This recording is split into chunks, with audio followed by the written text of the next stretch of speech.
orc. She is now in this state thanks to this magic cloak. After leaving the ruins, she had made up her mind that she would never show her true face to anyone again. So she found the merchant from the magic plane and asked him if he had any magic props that could change her appearance and gender. There are many things in the trading system that can change one's appearance and gender, such as the disguise pills and disguise techniques in the cultivation plane, or the 1-second plastic surgery machine in the interstellar plane. But she either couldn't afford these things, or, like the art of disguise, she couldn't learn how to do them even if she bought them. So, in the end, she thought of looking for a merchant from the magic plane, and it would be best if she could find a disguise artifact that had a built-in invisibility function like a magic cloak. Of course, I asked her about it in the end. The merchant from the magic plane happened to have a magic cloak that could change the appearance and gender at the owner's will. Just by putting it on, one could change one's appearance, just like the invisibility cloak, and there was no need to use magic to trigger it. Of course, this magic cloak that changes one's appearance is not cheap. It cost her a full 990,000 star coins. After buying this cloak, she only had a few dozen star coins left in her account. Thinking of this, Su Qianqian sighed helplessly. She had spent a lot of star coins on buying those invisibility talismans and fasting pills before. Although the prices were not high, it was still a huge expense in total.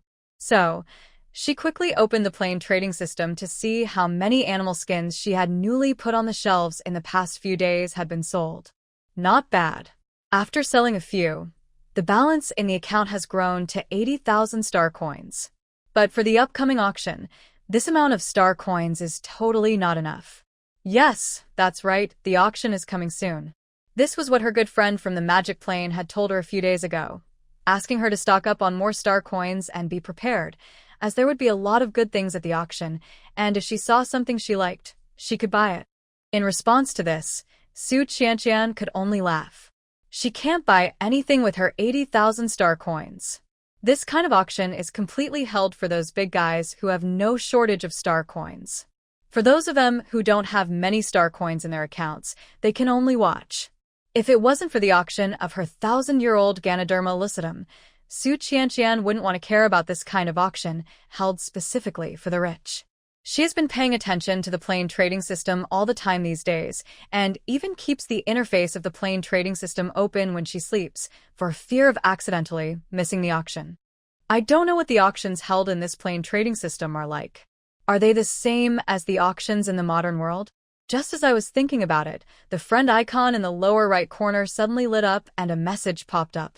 It belongs to that interstellar friend. What do you want to talk to me about? Su Qianqian suddenly sat up from the ground. Wow, after half a month, this guy finally replied to her message. Are you busy recently? Why did you reply to my message only now? Su Qianqian greeted politely at first. Hey, stop talking, it's all because of your red Ganoderma lucidum. It was stolen. I was so anxious these days that I didn't even have time to check the news in the plane trading system. What? Stolen? Su Qianqian was stunned for a moment and quickly typed to ask, have you found it now? Not yet. The other party seemed really busy with this matter, and even the speed of replying to messages was much slower.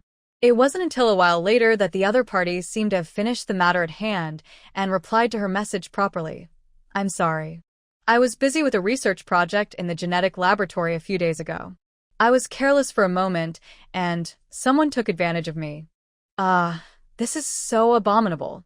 If I find that guy, I will lock him up on the Zerg planet and let him experience the feeling of a life worse than death. Damn it, how dare you steal from me? You really don't know how to die. Looking at the series of messages sent from the other side, Su Qianqian sighed helplessly and did not interrupt the other party. Anyone who encounters this kind of thing will feel upset, so just let him vent. Party had vented for a long time. She sent a message. Well, if you really can't find it, I still have a few red Ganoderma lucidum here. I can sell it to you at a lower price. Real? Su Qianqian, really, how many plants do you want? She originally had 16 plants in her hand. She had sold a few of them before and exchanged a few with those plain merchants. After counting all the scattered plants, she still had 6 plants left. She originally wanted to sell these 6 red Ganoderma lucidum at an auction and just keep one for herself, since she wouldn't need it anyway. But now that this good friend from the interstellar dimension wants it, she doesn't mind selling some to him. Thank you so much. Can you sell me 2? Su Qianqian, of course. There are only 2 and she still has 4 left. Su Qianqian readily sent 2 red Ganoderma lucidum to the other party. The other party readily transferred 1.4 million star coins to her. The account balance was instantly replenished. Su Qianqian narrowed her eyes contentedly. With so many star coins, if she used them sparingly, they should be able to last for a long time. Oh, by the way, you haven't told me what you want from me? Oh, that's right. Su Qianqian quickly replied, I just want to ask you, after the people over there used the advanced gene modification fluid, in addition to certain modifications to their bodies, did they suddenly awaken special powers or something? What are you talking about? Although the genetic modification fluid in our interstellar plane is powerful, it cannot make people awaken superpowers. Even the top-level genetic modification fluid cannot do that. If it were really that powerful, wouldn't people with superpowers in our interstellar plane be everywhere on the streets? Shuqianqian? Sure enough, it wasn't because of the genetic modification fluid. Su Qianqian subconsciously looked down at her fair palms. Where did that powerful force in her body come from? Could it be the holy medicine mentioned by the Silver Eagle family? What exactly is that holy medicine? Why did it allow her to awaken her ice-related abilities? Hey, Sumo, why are you still sitting there? Go to sleep quickly. You have to get up early and travel tomorrow. Shi Yuan, who had gotten up at night, walked over and threw a thick piece of animal skin into her arms. Sleep on a cushion. You look so delicate and tender, as if you have never suffered. It will be more comfortable to sleep on a cushion. Thank you, Brother Shi Yuan. Su Qianqian did not refuse. She took the animal skin and put it under her body. But she did not go to sleep just like that. Instead, she waited until Shi Yuan left and then quietly took out the instrument that could measure aptitude. Name: Su Qianqian, Supernatural Power Level, Level 3, Talent, Reborn, Immortality. Did you take the elixir? Qualification: Top grade, grade classification, low grade, medium grade, high grade, top grade, monster grade, emperor grade, speed. Comprehensive evaluation: You are extremely talented and will be sought after by all the major immortal cultivation sects. After reading all the data, Su Qianqian was so surprised that she was speechless. What the hell did she eat? How come these data suddenly become so abnormal? And her lifespan. She remembered that the last time she was tested she could only live to 71 years old. How come it has become 1,000 years old now? Did she really take some magic medicine? And what about the talent column? What the hell are reborn and immortality? Does it mean that she will never age and her body organs will always remain fresh? Su Qianqian frowned and thought for a while, then looked up at the densely packed data displayed on the transparent panel, then sighed and thought, forget it, who cares? It has become like this anyway, just let it be. She couldn't feel what these changes would mean for now. The only thing that was useful to her at this stage was the upgrade of her superpowers. She had dual superpowers, and they were both third level. With this strength, as long as she doesn't meet any big shots who are too abnormal, she can almost walk sideways in the beast world. Su Qianqian clenched her fists, feeling the powerful, strange energy flowing through her body, and was very excited. She closed the data panel and put the measuring instrument back into the storage ring. Then, she took out a bottle of nutrient solution from the storage ring. Don't get me wrong, this isn't what she eats. Su Qianqian opened the system's built-in item storage bar and used it on the first grid. Ding! Do you want to use nutritional supplements on your pet Inshua? Su Qianqian chose yes, without hesitation. The next second, the nutrient in his hand disappeared immediately and Inshua's face, which was stored in the storage compartment, instantly turned red. God knows how happy she was when she found out that this storage compartment could hold living people. When she carried Inshua away from the ruins, it took her 2 days to remove all the feather arrows from his body. This guy suffered severe blood loss and was in a deep coma, so she could only use her wood-based abilities to treat him every day. However, even after all his injuries were healed, he still didn't wake up. There was no other way. Su Qianqian could only find something to put him in. She couldn't carry him all the way to Wanshou City, right? Yin Shua has now been abandoned by the Silver Eagle family. If the Silver Eagle orcs find out that he is still alive, it will definitely cause her big trouble. So, Su Qianqian thought of many ways. At first, she planned to buy a coffin, put him in it, and then carry him to Wanshou City. Now she has become very strong, and carrying a coffin is easy for her. However, just as she was about to buy a coffin, she accidentally opened the system's built-in storage compartment, and an electronic panel suddenly popped up. When Su Qianqian saw this prompt, she was stunned. How could it be like this? This plain trading system was too outrageous. You know, a living person cannot be put into a storage space, including magical tools such as storage rings and storage bags. But the storage compartments that come with this system actually work. Although I entered as a pet. But it doesn't matter. After all, she is a human being, so there's nothing wrong with adopting a big bird as a pet.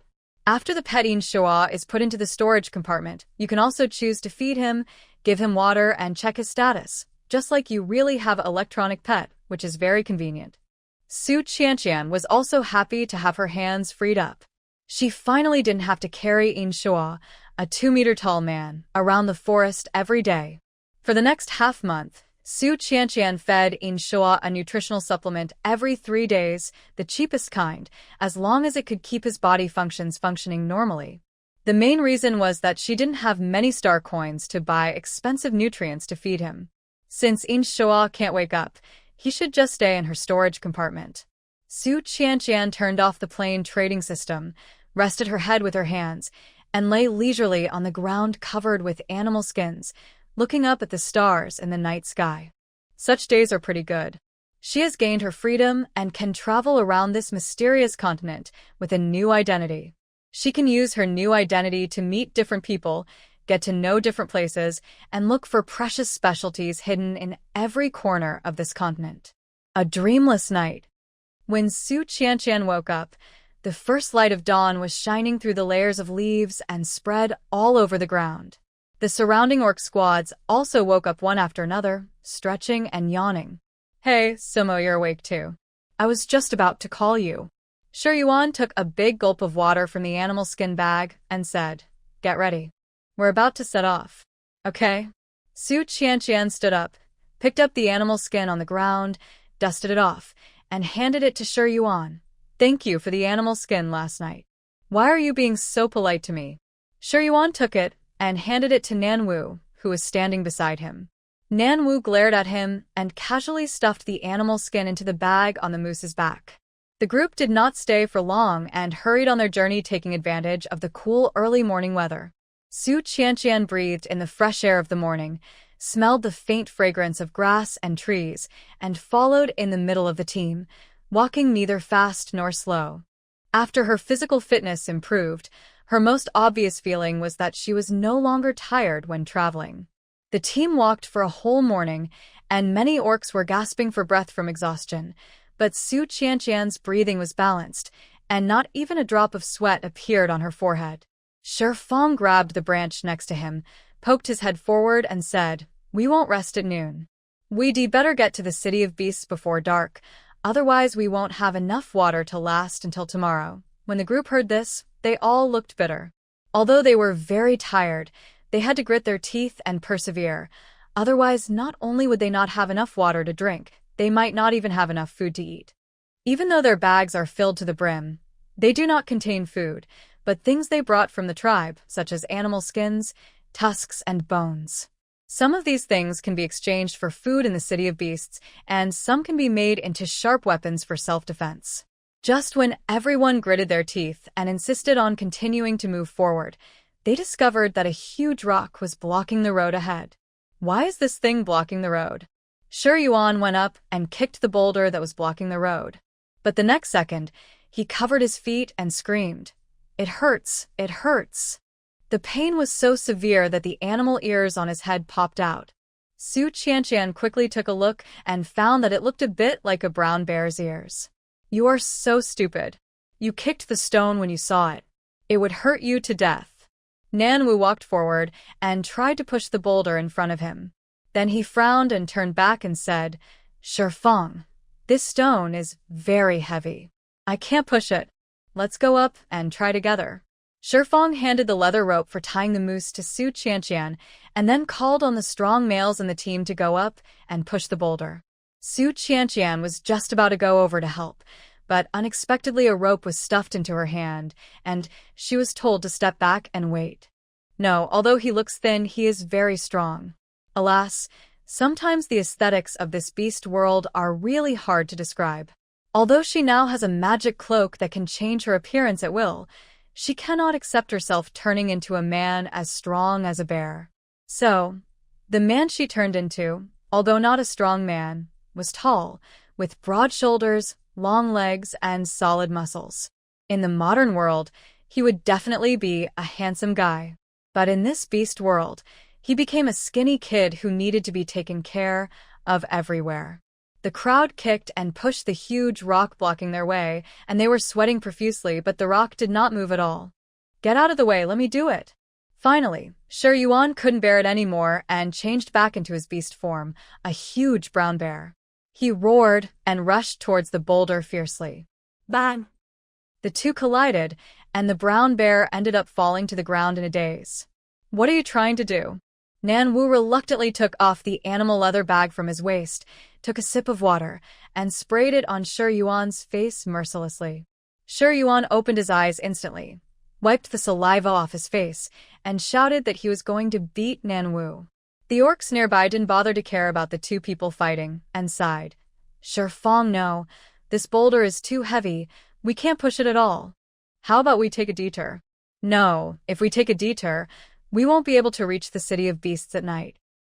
Just when everyone was worried, Su Qianqian said helplessly, Do we have to push the stone away? Wouldn't it be better to just smash it? Everyone in the group turned to look at her. Break it? Su Qianqian took a step forward and walked in front of the boulder. She observed it briefly and found that the boulder was really big. Shi Yuan, standing next to the boulder in the shape of a brown bear, looked much smaller. A group of people stood obediently by and saw Su Qianqian, who was standing in front of the boulder, clenched his fist and then punched hard, hitting the boulder. In an instant, spiderweb-like cracks spread under Su Qianqian's fist, and with a loud bang, the entire boulder shattered into pieces and exploded. Everyone stepped back, with shock on their faces. Sumo, is your fist made of fine iron? Why is it so hard? Shi Yuan rushed over exaggeratedly, grabbed Su Qianqian's unharmed hand and looked at it again and again, his face full of envy. Su Mu, you are so strong. If you apply for the position of a city guard in Wanzhou City, there will be many people vying for you. Shi Yuan was so envious that his breath was sour. He had always been most proud of his own strength. He went to Wanzhou City to become a city defender respected by everyone. He never expected that Su Mu, who seemed skinny and weak in his eyes, was actually a hidden talent who was even more powerful than him. The others were also shocked by the strength displayed by Su Qianqian. They praised Su Qianqian again and again along the way and were very enthusiastic. Su Qianqian smiled and responded to the team members' enthusiasm in a friendly manner. In fact, facing this huge rock, she has a simpler and more convenient way, which is to directly put the huge rock into the storage ring. There is no need to break it. But what can I say? Now that she has been given the opportunity to show off, she should still do it, lest these guys always dislike her for being thin and look down on her. Without the huge rocks blocking the road, the group continued to move forward, passing through one dense forest after another, and finally reached an open plain. Su Qianqian took off the animal skin bag, took a sip of water, then looked up and gazed into the distance. She saw some tall buildings made of huge stones a few hundred meters ahead. Those buildings stretched endlessly for thousands of miles, completely isolating the plains from the forest. The orcs nearby jumped up excitedly when they saw the buildings in the distance. We're here. We've finally reached the city of beasts. Even the usually calm Shifeng smiled, Everyone, work harder. Let's try to get into the city before dark. The group cheered, and even the fatigue from several days' journey disappeared in an instant. Su Qianqian looked at the stone building that seemed to have no end in the distance, and was slightly surprised. So that was the city of beasts. It seemed even bigger than she had imagined. The group continued on their journey. As the distance got closer, the buildings in front of her became larger and larger. When they got close, Su Qianqian had to look up to see the buildings clearly. Wanshou City is a rock wall built with huge stones like the Great Wall. It is 20 to 30 meters high and half a meter thick. Shi Yuan, who was standing next to him, came up and said with a grin, "Sumo, are you scared?" "Haha, I'm telling you, I was also scared when I first came here. The buildings and houses here are so big, bigger than what I saw in the tribe. But you'll be even more surprised when you enter the city later." Su Qianqian rolled her eyes at him and was too lazy to talk to him. She was a little surprised, but not to the point of being frightened. Compared with the international buildings that are hundreds of stories high in the modern world, what is this small stone wall? She was just surprised that in this wild and ancient orc world, there was already a rudimentary city civilization. These orcs had even learned to build buildings with stones and use city walls to resist foreign enemies. Sure enough, compared to the primitive form of civilization of the tribe, the city has a higher level of civilization. At the entrance of Wanshou City, there are 2 or 3 burly orc warriors in charge of guarding the city. They hold spears made of stones. The tips of the spears are extremely sharp and shine brightly under the sun. Su Qianqian estimated that the stone spear was about 1.67 meters long, which was equivalent to the normal height of a modern person. He turned his head and looked at Shi Yuan beside him. His saliva was watering, and his eyes were almost glued to the stone spear. Shi Fang walked over, talked with them for a while, then turned back and said, "The weather is hot now, and more beast men are coming to the city of beasts for refuge. If we want to enter the city of beasts, each of us needs to hand over 2 pieces of animal skins." 2 pieces of animal skin? Nan Wu curled his lips in displeasure when he heard this. "When I went to the city of beasts before, I only needed 1 piece of animal skin. Now the price has increased." Although they were extremely reluctant, everyone still took out the animal skins from their bags. They lined up one by one, and each one went into the city after handing over his possessions. When it was Su Qianqian's turn, she had just handed in 2 pieces of animal skins when she was given a domino. She turned her head and saw that everyone had a piece in their hands. "This is your ID card in the City of Beasts. Keep it well. If you lose it, you will have to hand in 10 pieces of animal skin to get a new one." When the group heard this, they hurriedly put the dominoes into their arms preciously. Su Qianqian understood this. Without the dominoes, she would be an illegal resident in Wanshou City. She subconsciously glanced at the dominoes in her hand. They were polished very smoothly. She didn't know what kind of beast's bones they were made of. They felt delicate and round. There was also a giant python with sharp horns on its head carved on it. Su Qianqian couldn't help but wonder, do all the snakes in this beast world have horns? Wouldn't that make it a dragon? Shi Fang, who was standing next to her, saw her staring at the pattern on the dominoes and explained in a low voice, "The picture on it is the Lord of Wanshou City. You should be careful in Wanshou City in the future and never mess with him." Right. Shi Yuan, who was standing nearby, also came over and whispered, "I heard that the mayor of the Wanshou City is very cruel. If there are any families or orcs in the city that don't obey his control, he won't even have room for negotiation and will just swallow them up in one gulp. So powerful. How many beast patterns does he have?" Su Qianqian also asked in a low voice. "I don't know." Shi Yuan shook his head. "Anyway, the 4 small city lords in the southeast, northwest, and northeast are no match for him." Su Qianqian was puzzled. Why are there still 4 little city lords? "Oh, I forgot to tell you that this Wanshou City is divided into 4 cities according to the 4 directions of east, south, west, and north. Each city has a small city lord who is responsible for supervising his own area. The one on the domino is the big city lord, who is above the 4 small city lords." Shi Yuan said, pointing to the obelisk not far ahead, "We are now in the western city. The city lord seems to be called Shiju. So that's how it is. Su Qianqian nodded thoughtfully, her eyes looking towards the obelisk in front of her. It was a very huge stone building, towering in shape with a pointed square column, almost as high as Niagara Falls, pointing directly in the direction of the sun god, with a sacred and mysterious aura. There are also many exquisite patterns and hieroglyphs engraved on the obelisk, recording the names of some great men with great achievements and major events that have occurred over the past few hundred years. Su Qianqian couldn't understand the words in this world, so Nanwu, who was beside her, told her all these. Nanwu is the only orc who can read. He came to Wanzhou City to find a job teaching people to read. The city covers a very large area. It took the group a while to finally enter the center of the city. Along the way, Su Qianqian saw many beast men from different tribes. Some had horns on their heads, some had beast ears on their heads. They came and went in an endless stream. There were also some orcs setting up stalls on the street to sell things, most of which sold food and various fruits, and some sold tools and weapons made of various animal teeth and bones. Su Qianqian looked all the way and found that the most common trading currency in Wanzhou City was animal skins, followed by animal crystals. Beast crystals are extremely precious, and ordinary orcs simply cannot afford to give them away. In any case, she has been walking for so long, and she has never seen many orcs trading with beast crystals. There was a long line of orcs not far away, and they were trading with animal crystals. Su Qianqian walked closer and saw that this was the place selling sea crystal sand.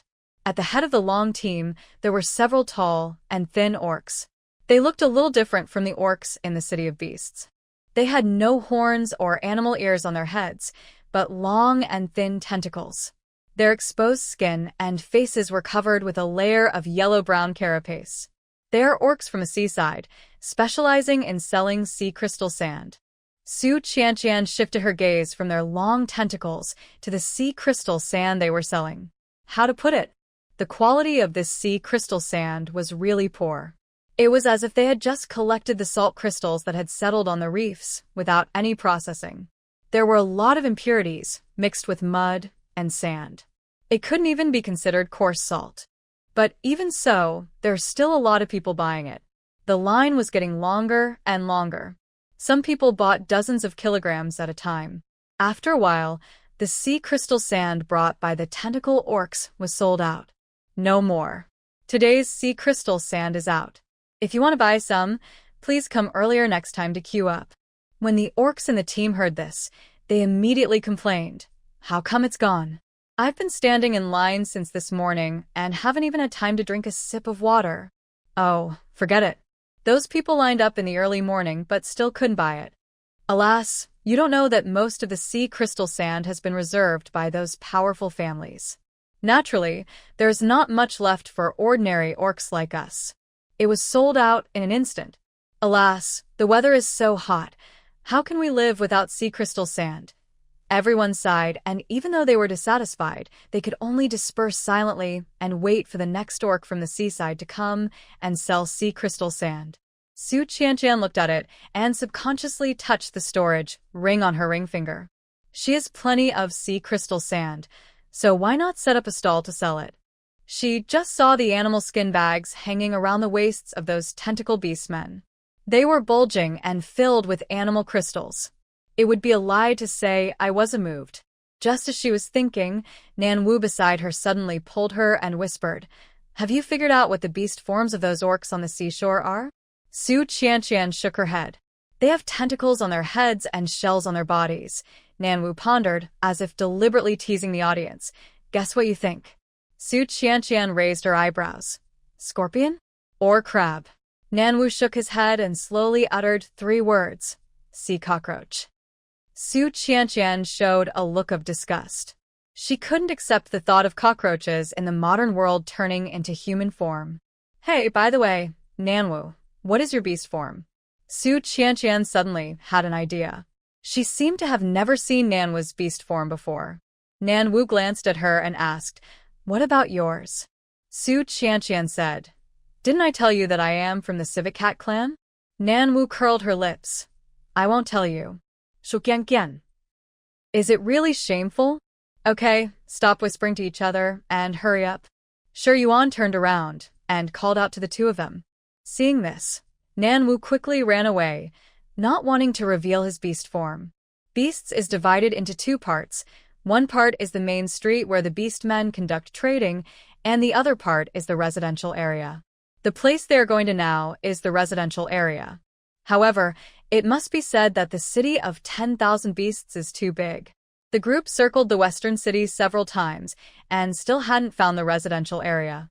As it was getting dark, a skinny little orc suddenly jumped out from the corner. Are you looking for a place to live? I can take you there. All you have to do is give me a small piece of meat. Several people were startled. The orc in front of them was very thin and young, as if he was not even an adult. He was dirty all over, without even a piece of animal skin on his body, and only had a straw skirt tied roughly around his waist. Most strikingly, his face was branded with deep slave marks. When Shi Yuan saw the slave mark on his face, his smile disappeared immediately. Go away. We will find it ourselves. We don't need your help. What are you talking about? Nan Wu pinched him, stepped forward, and said, Little guy, don't listen to him. Lead the way for us, and I'll give you some meat sticks.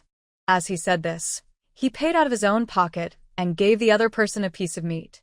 The little orc seemed a little flattered. Looking at the piece of meat handed to him by Nan Wu, which was almost as thick as a thumb, he swallowed hard, licked his dry lips, and glanced timidly at Shi Yuan beside him.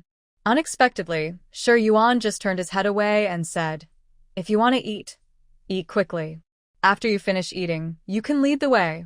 The little orc then took the strip of meat, held it in both hands, turned his back, and began to eat it ravenously.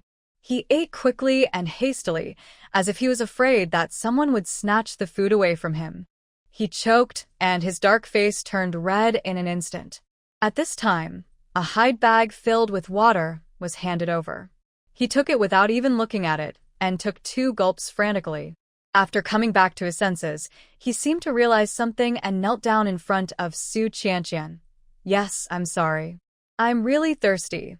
He held the animal skin bag in his hands with great fear and trepidation, his head lowered, not even having the courage to look at Su Qianqian. Su Qianqian shook her head helplessly and did not take the animal skin bag. She just said, Take it and drink it. Return it to me when you are done. In front of him looked no more than 11 or 12 years old. He was so hungry that only bones were left on his body. His dark skin was tightly attached to his bones, and it was dry and shriveled. The orc boy raised his head quietly. These foreign orcs looked at him in a friendly manner and did not dislike him because of the slave mark on his face. Except that the orc named Shi Yuan looked at him with something strange in his eyes. Thank you, thank you. He licked his dry lips and said softly. Su Qianqian saw that he was holding the animal skin bag, but he no longer drank water. I will take you to where you are going to live now. He held the animal skin bag tightly in his arms and immediately led the way, and the group followed. Su Qianqian glanced at Shi Yuan, who was walking behind her. He had his head down and looked not very well. After spending the past few days with them, she had more or less learned about the slavery system in this world. Due to the scarcity of resources, conflicts between orc tribes are inevitable. Slaves are the captives taken after being defeated in war. Especially in the city of 10,000 beasts, almost every orc family has slaves. Slaves had a very low status. They had to do heavy work and were often not well fed. They were commodities that could be disposed of at will. Even in times of famine when there was no food, slaves were used as food reserves. Slaves have no human rights. Their faces and bodies will be branded with slave marks that can never be removed. This mark of shame will follow them throughout their lives and may even be passed on to their offspring. The cubs born by slaves are also slaves. However, Su Qianqian couldn't understand why. Shi Yuan was a carefree person and didn't seem like someone who would look down on slaves. The group followed the orc boy and climbed up the layers of stone steps. Looking up, they saw caves carved out of the rock walls in front of them. Each cave was far apart, making it hidden and safe. Su Qianqian fell in love with this place almost at first sight. The orc boy pointed to the rock wall in front of him and introduced, "These are all caves that were newly dug today. No orcs have ever lived in them. If you want to live here, you can choose any one of them. As we all know, orcs are unhygienic. They hardly take a bath or brush their teeth, and they never clean the caves they live in. Over time, the smell in the cave becomes very bad. Therefore, new orcs generally like to choose caves that no one has ever lived in." Nanwu looked around and nodded with satisfaction. That small piece of meat was not wasted. The place where the orc boy brought them was not only clean, but also had high terrain and a good view. "Hey, a new orc?" At this time, a fat female orc suddenly came out from the cave on the rock wall next to them, looked at them for a few seconds, and then walked over with her fat but twisted. "Are you planning to live here?" Su Qianqian looked over subconsciously and saw that the other party was also looking at her. The eyes on that chubby face were almost narrowed into a slit. After seeing Su Qianqian's appearance clearly, the small slit of his eyes seemed to brighten. Yes, we plan to live here. Are you the manager here?" When Shi Yuan saw the female orc, his face instantly broke into smiles, and he even went to greet her enthusiastically. However, the female didn't even look at him. She walked straight up to Su Qianqian and said with a smile on her face, "What's your name? Are you an adult? I'm the orc in charge of this cave. If you want to live here, you have to buy the right to use the cave for me first." "Hey, is the price still the same as before, 3 beast crystals for 1 cave?" Shi Yuan squeezed in unwillingly, looking at Su Qianqian with a resentful look. Su Qianqian touched her face unconsciously. "Alas, I finally met an orc with normal aesthetic taste."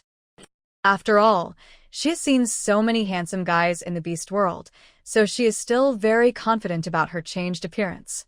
It's been a long time since we've had any new orcs come to our West City, so a lot of caves are now empty. If you decide to live here, the price will be the same as before. 3 first-level beast crystals can buy the permanent right to use a cave, Sia said, staring at Su Qianqian, patting her bulging chest with her fat hands. "Little male, don't be polite, just call me Sia." Su Qianqian also smiled and said, "Thank you, we really want to live here. Can you recommend us some good caves?" "Of course." Sia turned around and led the way, and the group quickly followed. Shi Yuan quietly walked to Su Qianqian's side, looked her up and down, and his face was full of displeasure. "How could she like a skinny pretty boy like you? Obviously, I am stronger, and my muscles are bigger than yours." Su Qianqian looked at him speechlessly and replied, "Because I'm not like some people who only grow muscles but not brains." Shi Yuan didn't react and looked confused. "What?" Nan Wu, who was standing next to him, understood what was said and burst out laughing. Shi Yuan immediately turned his head and glared at him. "What are you laughing at? You haven't grown any muscles." Nan Wu responded with a smile on his face. Yes, my muscles are not as big as yours." As he said that, he turned around and pulled Su Qianqian, pushing her to the front, and said in a low voice, "We are taking us to see the cave because of you. You go in front and behave yourself." Su Qianqian. The group followed Sia and climbed up the layers of stone steps. There was a cave every 5 or 6 steps, and the space between each step was 1 meter wide. If the orcs didn't have the advantage of great height, it would probably take a lot of effort to go up and down the stone steps. Sia took them to see many caves. These caves were all similar, with very spacious interiors. Some were even bigger than the cave where Su Qianqian had lived in the Grey Wolf tribe before. In the cave, including stone beds, stone tables, stone benches, and even a simple stone stove, so that the orcs living inside can cook their own food. In short, everyone was very satisfied after watching it. Shi Yuan selected a cave, took out 3 beast crystals, and gave them to Sia readily. Shifeng also took out 3 beast crystals and gave them to Sia. The others did not move. This small group of orcs bought only 2 caves and lived together. Su Qianqian could also understand that these beast crystals were hard to come by. It was really not easy for their small team to come up with 6 beast crystals. Finally, Sia, who got 6 beast crystals, turned his gaze to Su Qianqian. "What about you? Have you chosen a cave?" Su Qianqian nodded, pointed to the remote cave, and said, However, I don't have any beast crystals to give you at the moment. Can I use something else instead? She finished speaking. Shi Yuan next to her spoke with a puzzled look on his face. Hey, that's not right, Su Mu. You clearly have a second level. He could finish his words. Nanwu stepped on his foot hard, and he immediately shut up in pain. Xia on the other side understood what was said. She looked at Su Qianqian meaningfully and then said, in theory, we in Xiqing only accept beast crystals, but if it's you, it's not impossible. Well, what do you want as a substitute? Su Qianqian stretched out her hand, and 3 bulging animal leather bags appeared in her hand. Can I use these?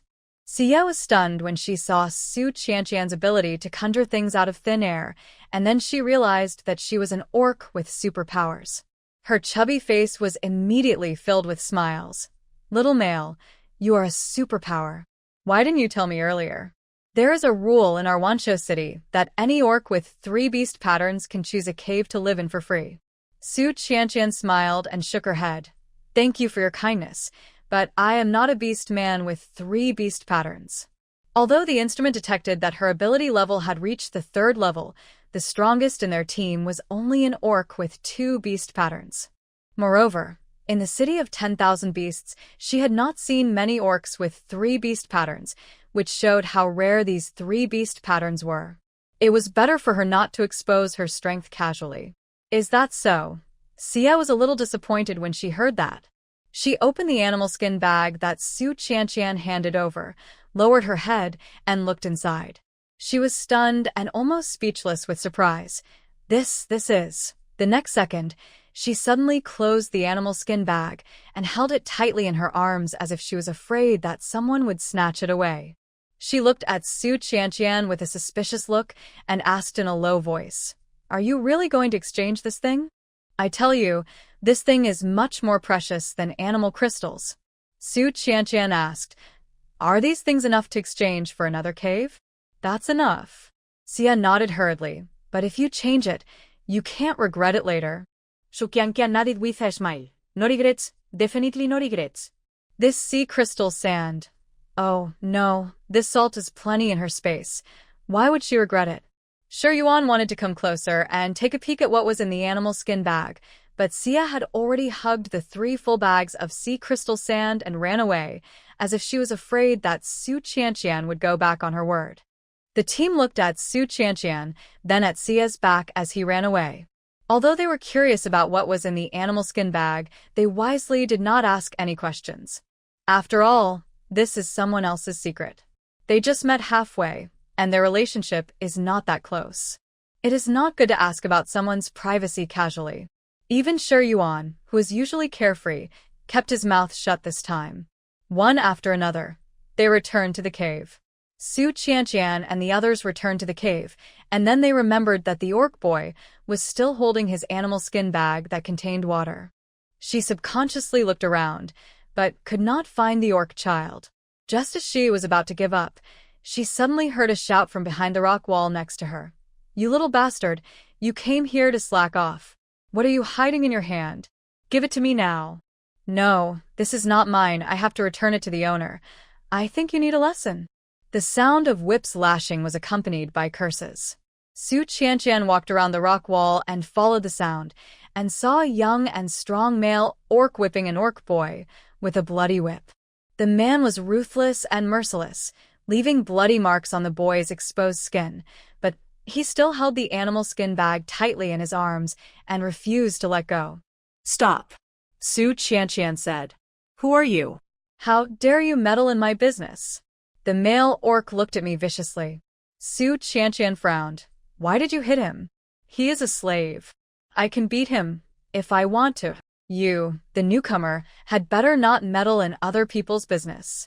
The man roared in a bad tone, and then he whipped the orc boy with the whip again. The boy groaned in pain and clenched his teeth tightly to prevent any sound from coming out. Su Qianqian knew that the slaves in Wanshou City had no human rights, but she never expected that these guys would not even let the children go. So she waved her hand, and a long green thorn whip appeared in her hand, and she hit the whip out of the male orc's hand. Male orc was startled and ignored the pain in his hand. He subconsciously looked at the long thorn whip in Su Qianqian's hand. It was clearly the result of supernatural power. He is an orc with superpowers. Realizing this, the male orc couldn't help but take 2 steps back, looking at Su Qianqian in front of him vigilantly. Orcs with superpowers have always been very self-important, so why would they protect a slave? He is a slave I hired, and the animal skin bag in his hand is also mine. Can I let him go now? Su Qianqian said coldly, and her 5 fingers clenched slightly, and the thorn whip in her hand emitted a deep green light. When the male orc saw the scene, he couldn't help swallowing his saliva, and the look he gave Su Qianqian instantly showed some fear and dread. The person opposite him was wearing a cloak that covered the back of his neck, so he couldn't tell how many animal stripes the orc had. But the aura emanating from the other party was extremely powerful, definitely not inferior to the one with 3 beast patterns. A wise man never suffers a loss in front of him. The male orc immediately put away the whip, turned around and left. Thank you. Thank you. As soon as the male orc left, the orc boy got up from the ground and looked at the thorn whip in Su Qianqian's hand with fear, but he is an orc from the West City Lord's family. You'll get nothing if you go against him. Su Qianqian waved her hand, put away the thorn whip, and said with a smile, I saved you not for any benefit, but because I couldn't stand his style. The orc boy was stunned when he heard this, then he lowered his head and said nothing more. Su Qianqian asked, What's your name? Mountain Cat. The orc boy replied weakly, then hugged the animal skin bag tightly in his arms, and pleaded in a low voice as if he had mustered up the courage.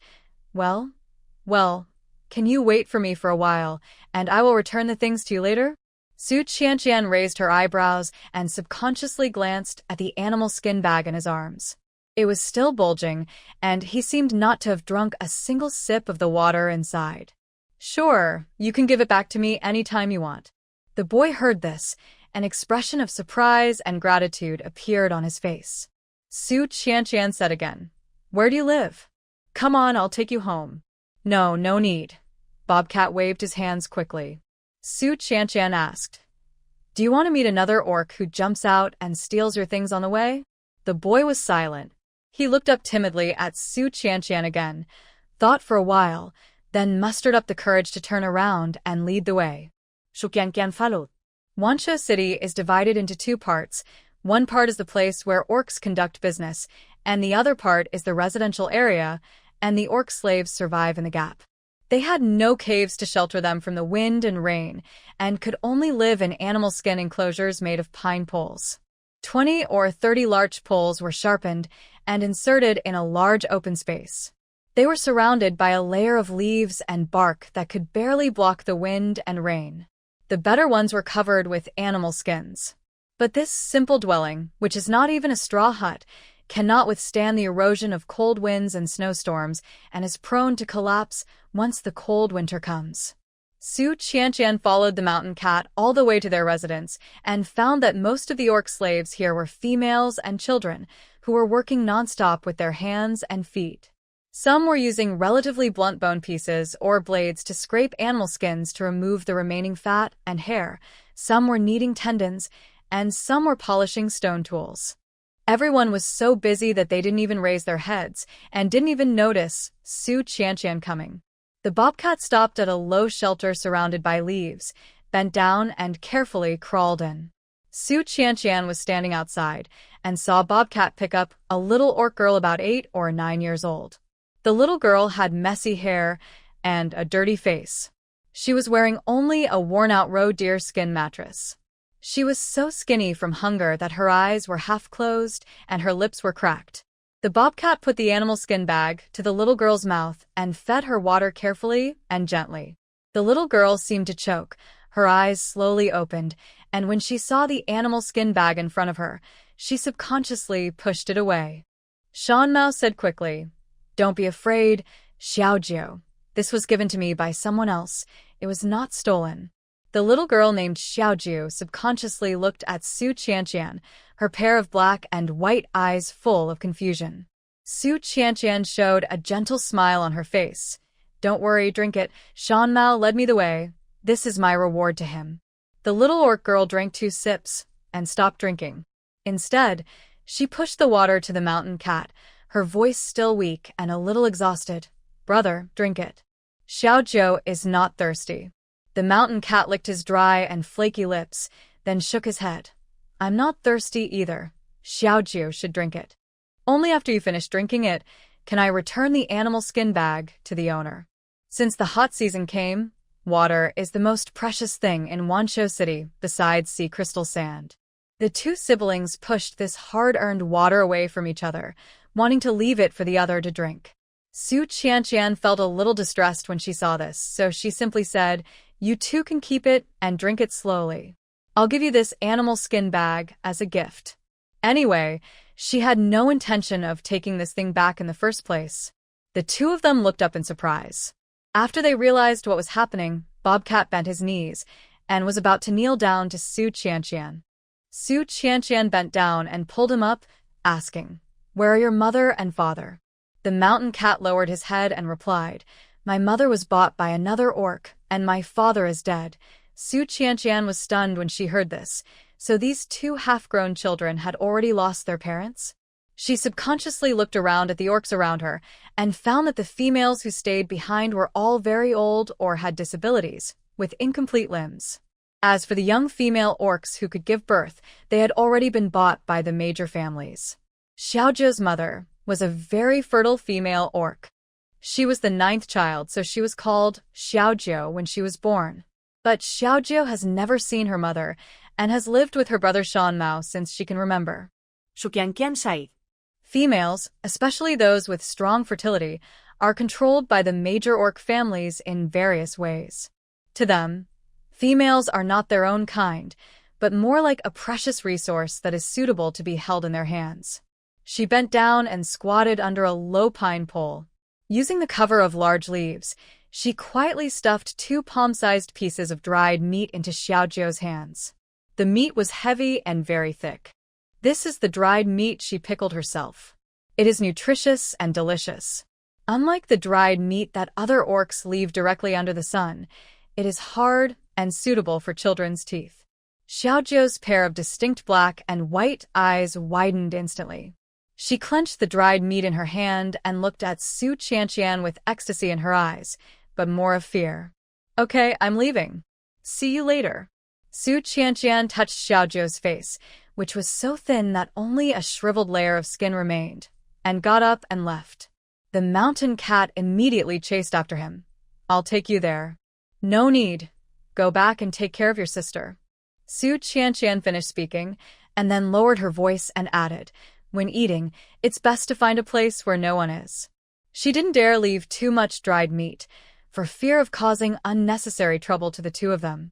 Su Qianqian walked out of the area where slaves lived and returned to the cave she had just bought.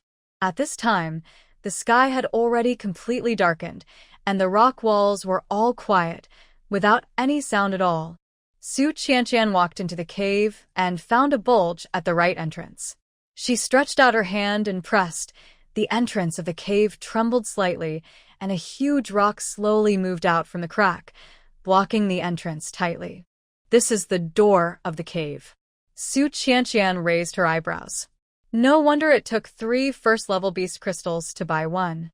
The designs of these caves were much more advanced than those of the Grey Wolf tribe. After the entrance of the cave was blocked by a huge rock, the entire cave fell into darkness, and it was pitch dark. Su Qianqian took out a flashlight from her storage ring and pressed the switch. The silent and dark cave suddenly became bright. Su Qianqian sat on the stone bed and rested for a while. As usual, she opened the plane trading system and took a look. Nothing happened. She took out the 2nd-level beast crystal. Its jade-like touch made her unable to let it go. She rubbed it in her palm for a while, then Su Qianqian calmed her mind and began to try to sense the energy contained in the beast crystal. She had absorbed a first-level star core from the interstellar plane before, so she had experience with it, and so absorbing this beast crystal was a piece of cake for her. The difference is that the energy contained in this 2nd-level beast crystal is much richer than that of the star core. If the first-level star core gives people the feeling of a thin stream, then this second-level beast crystal is a surging torrent.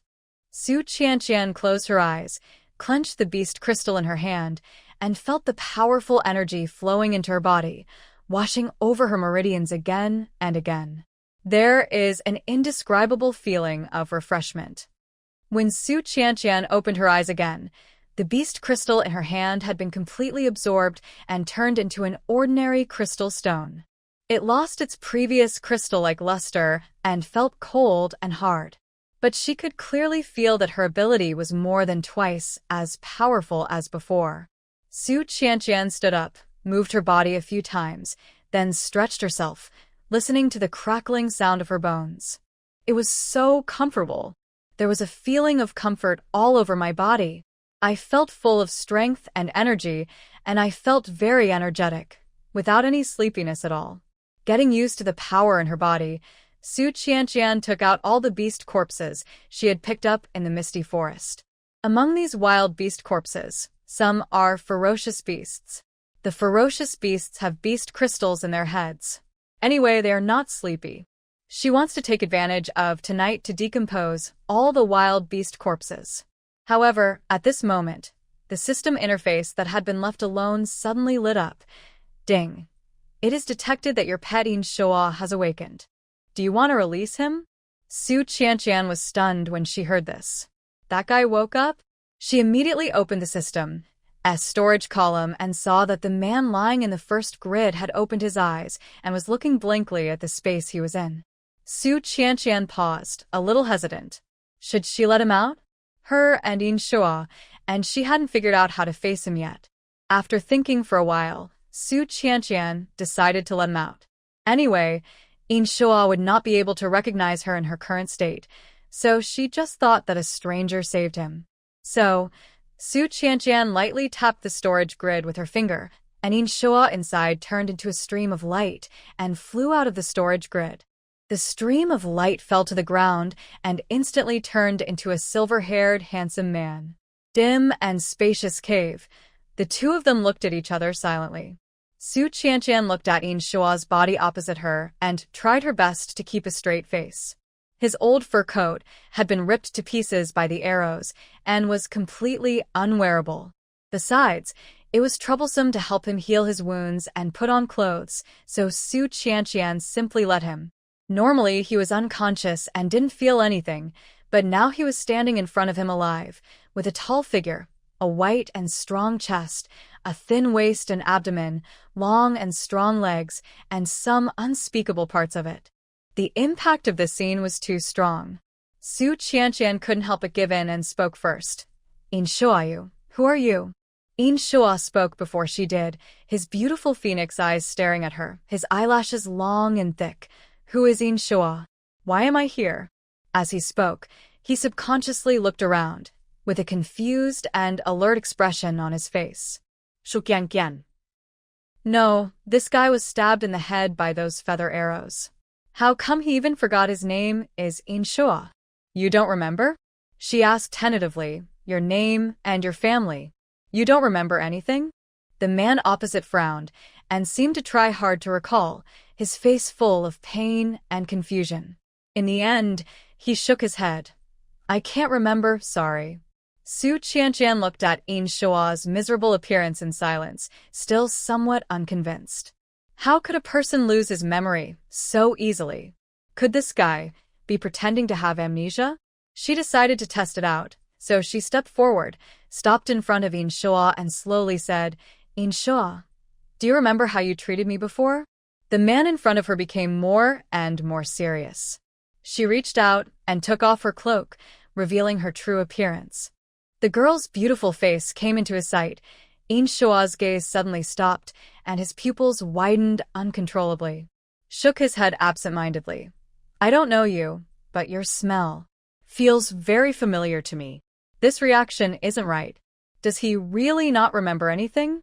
Su Qianqian touched her chin and looked at Inshoa's expression and eyes calmly, not missing any subtle changes, as if trying to find a flaw in them.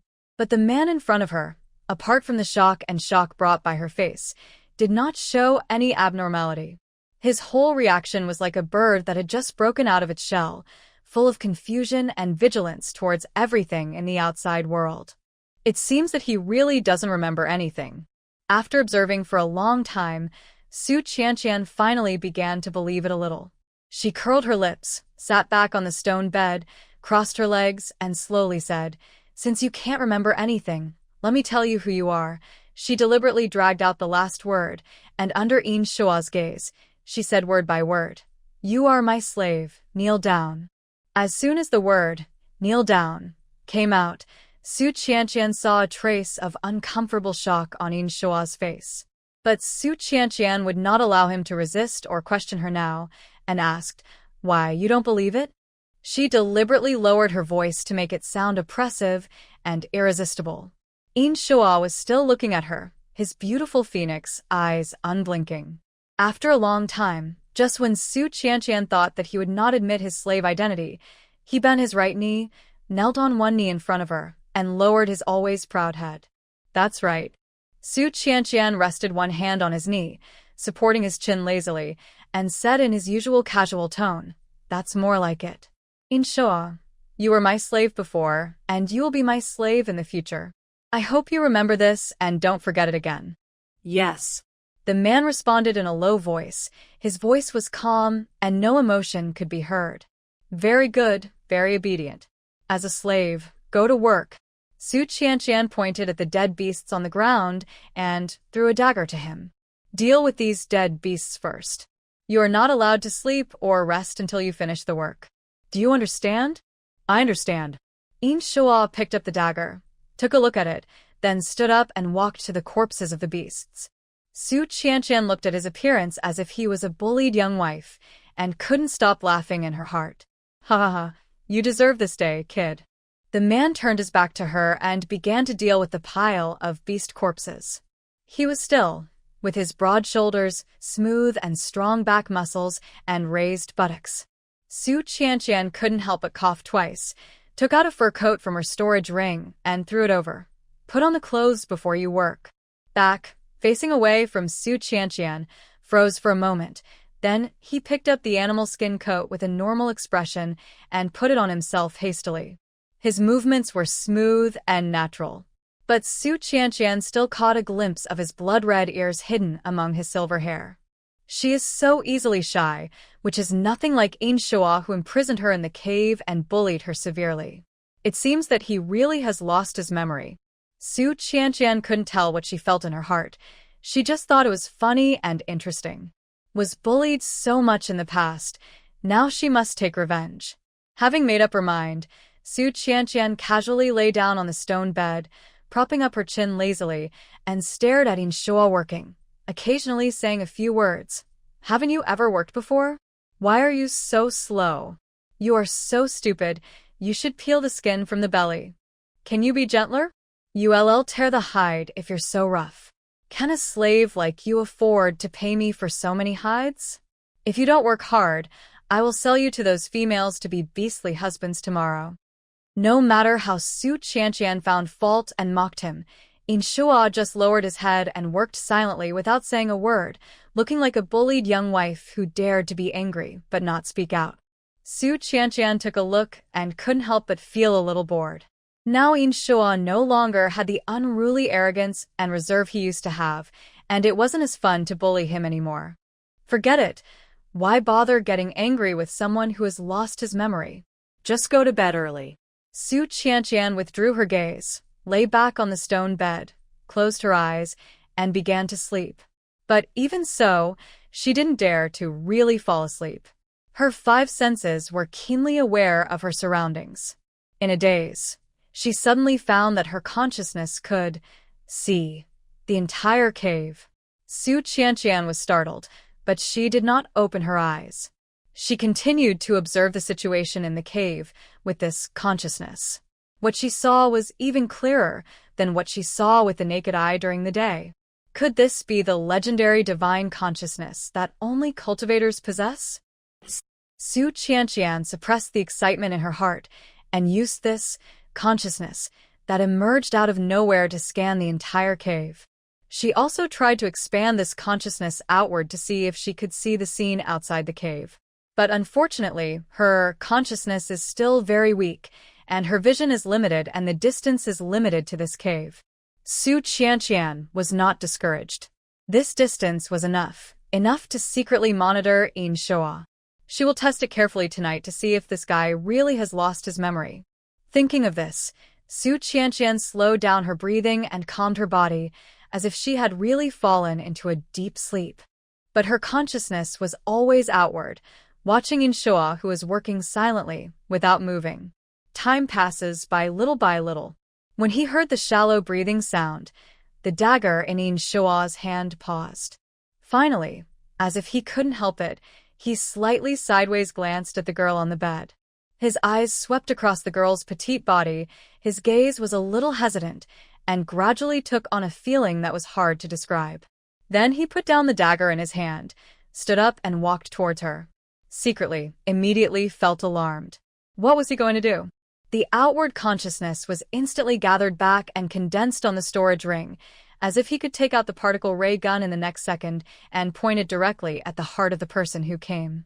However, Yin Shoa, who walked up to her, just bent down slightly, stretched out his slender white hand, picked up the cloak casually thrown in the corner, gently covered Su Qianqian, who seemed to be sleeping, and then turned and left.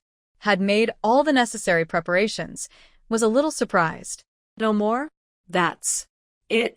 He didn't do anything to her? When Yin Shoa was about to turn around and leave, Su Qianqian deliberately turned over, kicked off the cloak covering his body, and muttered in a dreamy voice, "It's so hot. It's such a hot day. If you cover her with a cloak, it's reasonable for her to kick it off because she feels too hot." But at this moment, Su Qianqian's sleeping posture was really indecent, with her black hair scattered under her body and her graceful neck and clearly visible collarbone completely exposed. As she turned over, her legs spread apart and lifted up the hem of her fur skirt, revealing the curve of her fair and slender calves. Even if she bent down slightly, she could see the looming thighs hidden under the fur skirt. However, Yin Shoa just lowered his eyes and picked up the cloak again with an expressionless face, as if he wanted to cover her with it again.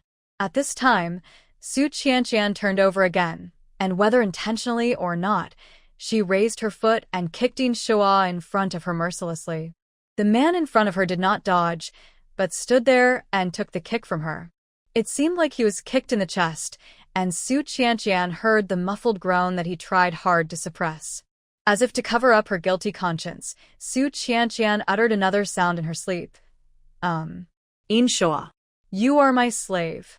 You are not allowed to disobey me. The voice was soft and unclear. Into Yin Shoa's ears clearly. Yin Shoa's fingers gripping the cloak tightened slightly, almost imperceptibly. He stood there, lowering his eyes, quietly looking at Su Qianqian lying on the bed with her legs spread out. The calf that had kicked him was hanging on the edge of the bed. Looking up, the rest of the skirt had been lifted up, exposing the root of her thigh, which was blindingly white. The man's throat rolled up and down almost invisibly. Then he reached out and grabbed Su Qianqian's ankle that was hanging on the edge of the bed, put it back on the bed properly, lowered her lifted skirt, and then used the cloak to cover the exposed calves tightly. After doing all this, he didn't care whether Su Qianqian would feel hot and kick off her cloak. He immediately turned around and went back to where he had been working.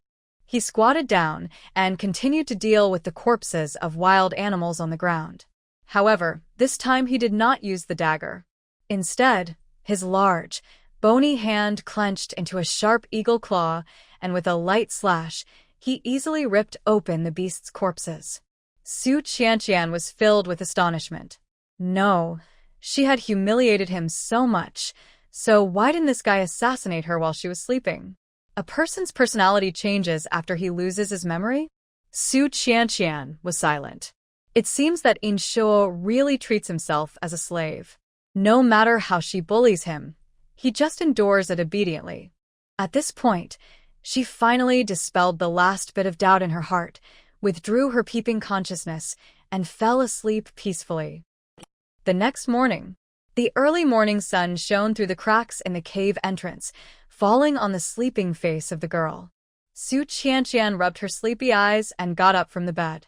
What time is it?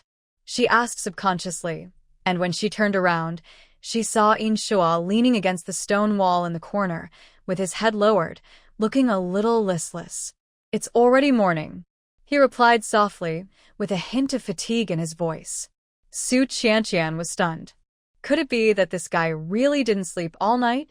She looked at the wild animal corpse beside her. It had been completely cleaned, the skins were neatly stacked together, and the fresh meat was also placed aside. Su Qianqian was a little surprised. As the future patriarch of the Silver Eagle family, Inshua had probably never done such miscellaneous work before. She had taken out at least 30 or 40 dead beasts last night, and he actually finished dealing with them in just one night. Not only did he complete the task in excess, but he also sorted and organized things and put them aside. It would be a lie to say that she was not surprised. Su Qianqian immediately got out of bed and walked forward to take a closer look.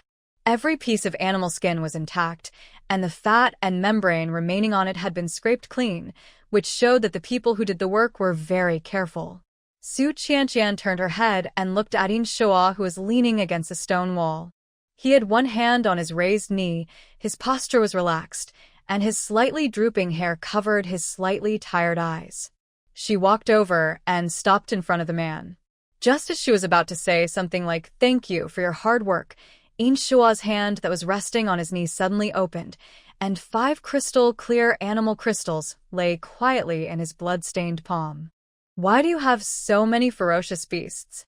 He suddenly raised his head, and his silver-gray eyes looked at her steadily. Su Qianqian was stunned. He questioning her? Su Qianqian raised her eyebrows and said, "What does this have to do with you?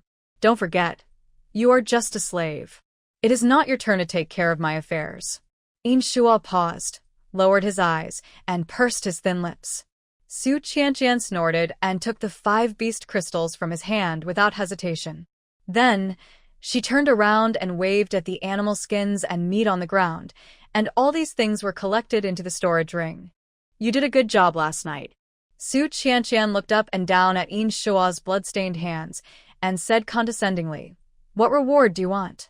Inshua, "I want to take a bath." Su Qianqian, "Well, birds are indeed clean creatures." However, she had discovered before that Inshua was different from the other orcs. He was particularly fond of cleanliness, just like a bird cherishes its feathers, and he took a bath frequently. She remembered that Jillian had said before that orcs who had awakened their superpowers, especially those with 3 or more beast patterns, actually no longer needed to clean themselves because the superpowers would automatically cleanse their bodies, just like those who practiced Taoism. Even if they did not take a bath for 100 years, their bodies would always be clean and dust-free. Thinking about it this way, the Lang Yen and Hu Yang she had met. They were often hunting and inevitably fighting with wild beasts.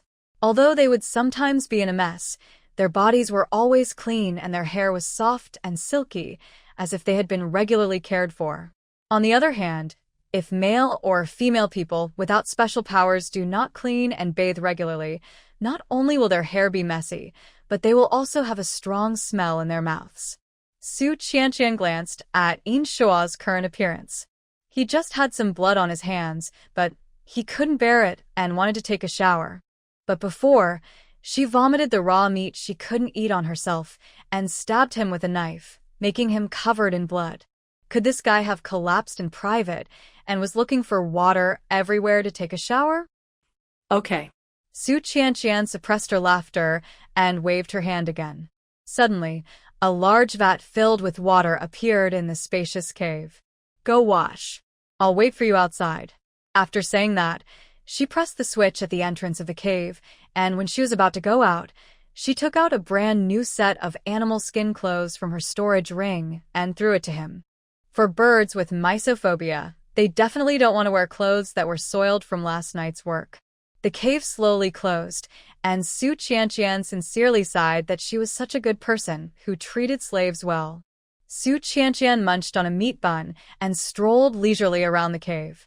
After taking 2 steps, she saw Shi Yuan waving at her not far away, with Shi Fong and Nanhua following behind him. Su Qianqian stuffed the rest of the meat bun into her mouth, then tightened her cloak and strode over. What are you doing here?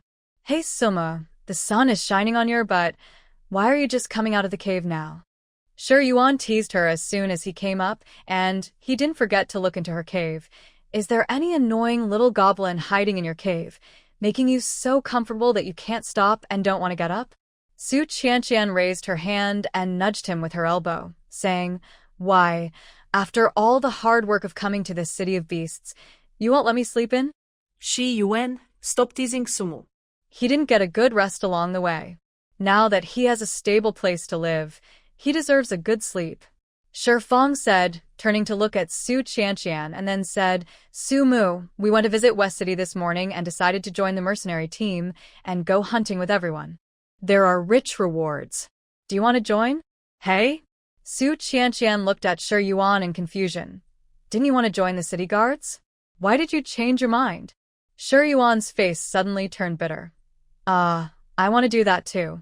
I went to apply for the job this morning, but they said they only accept orcs with 3 beast patterns as city defenders.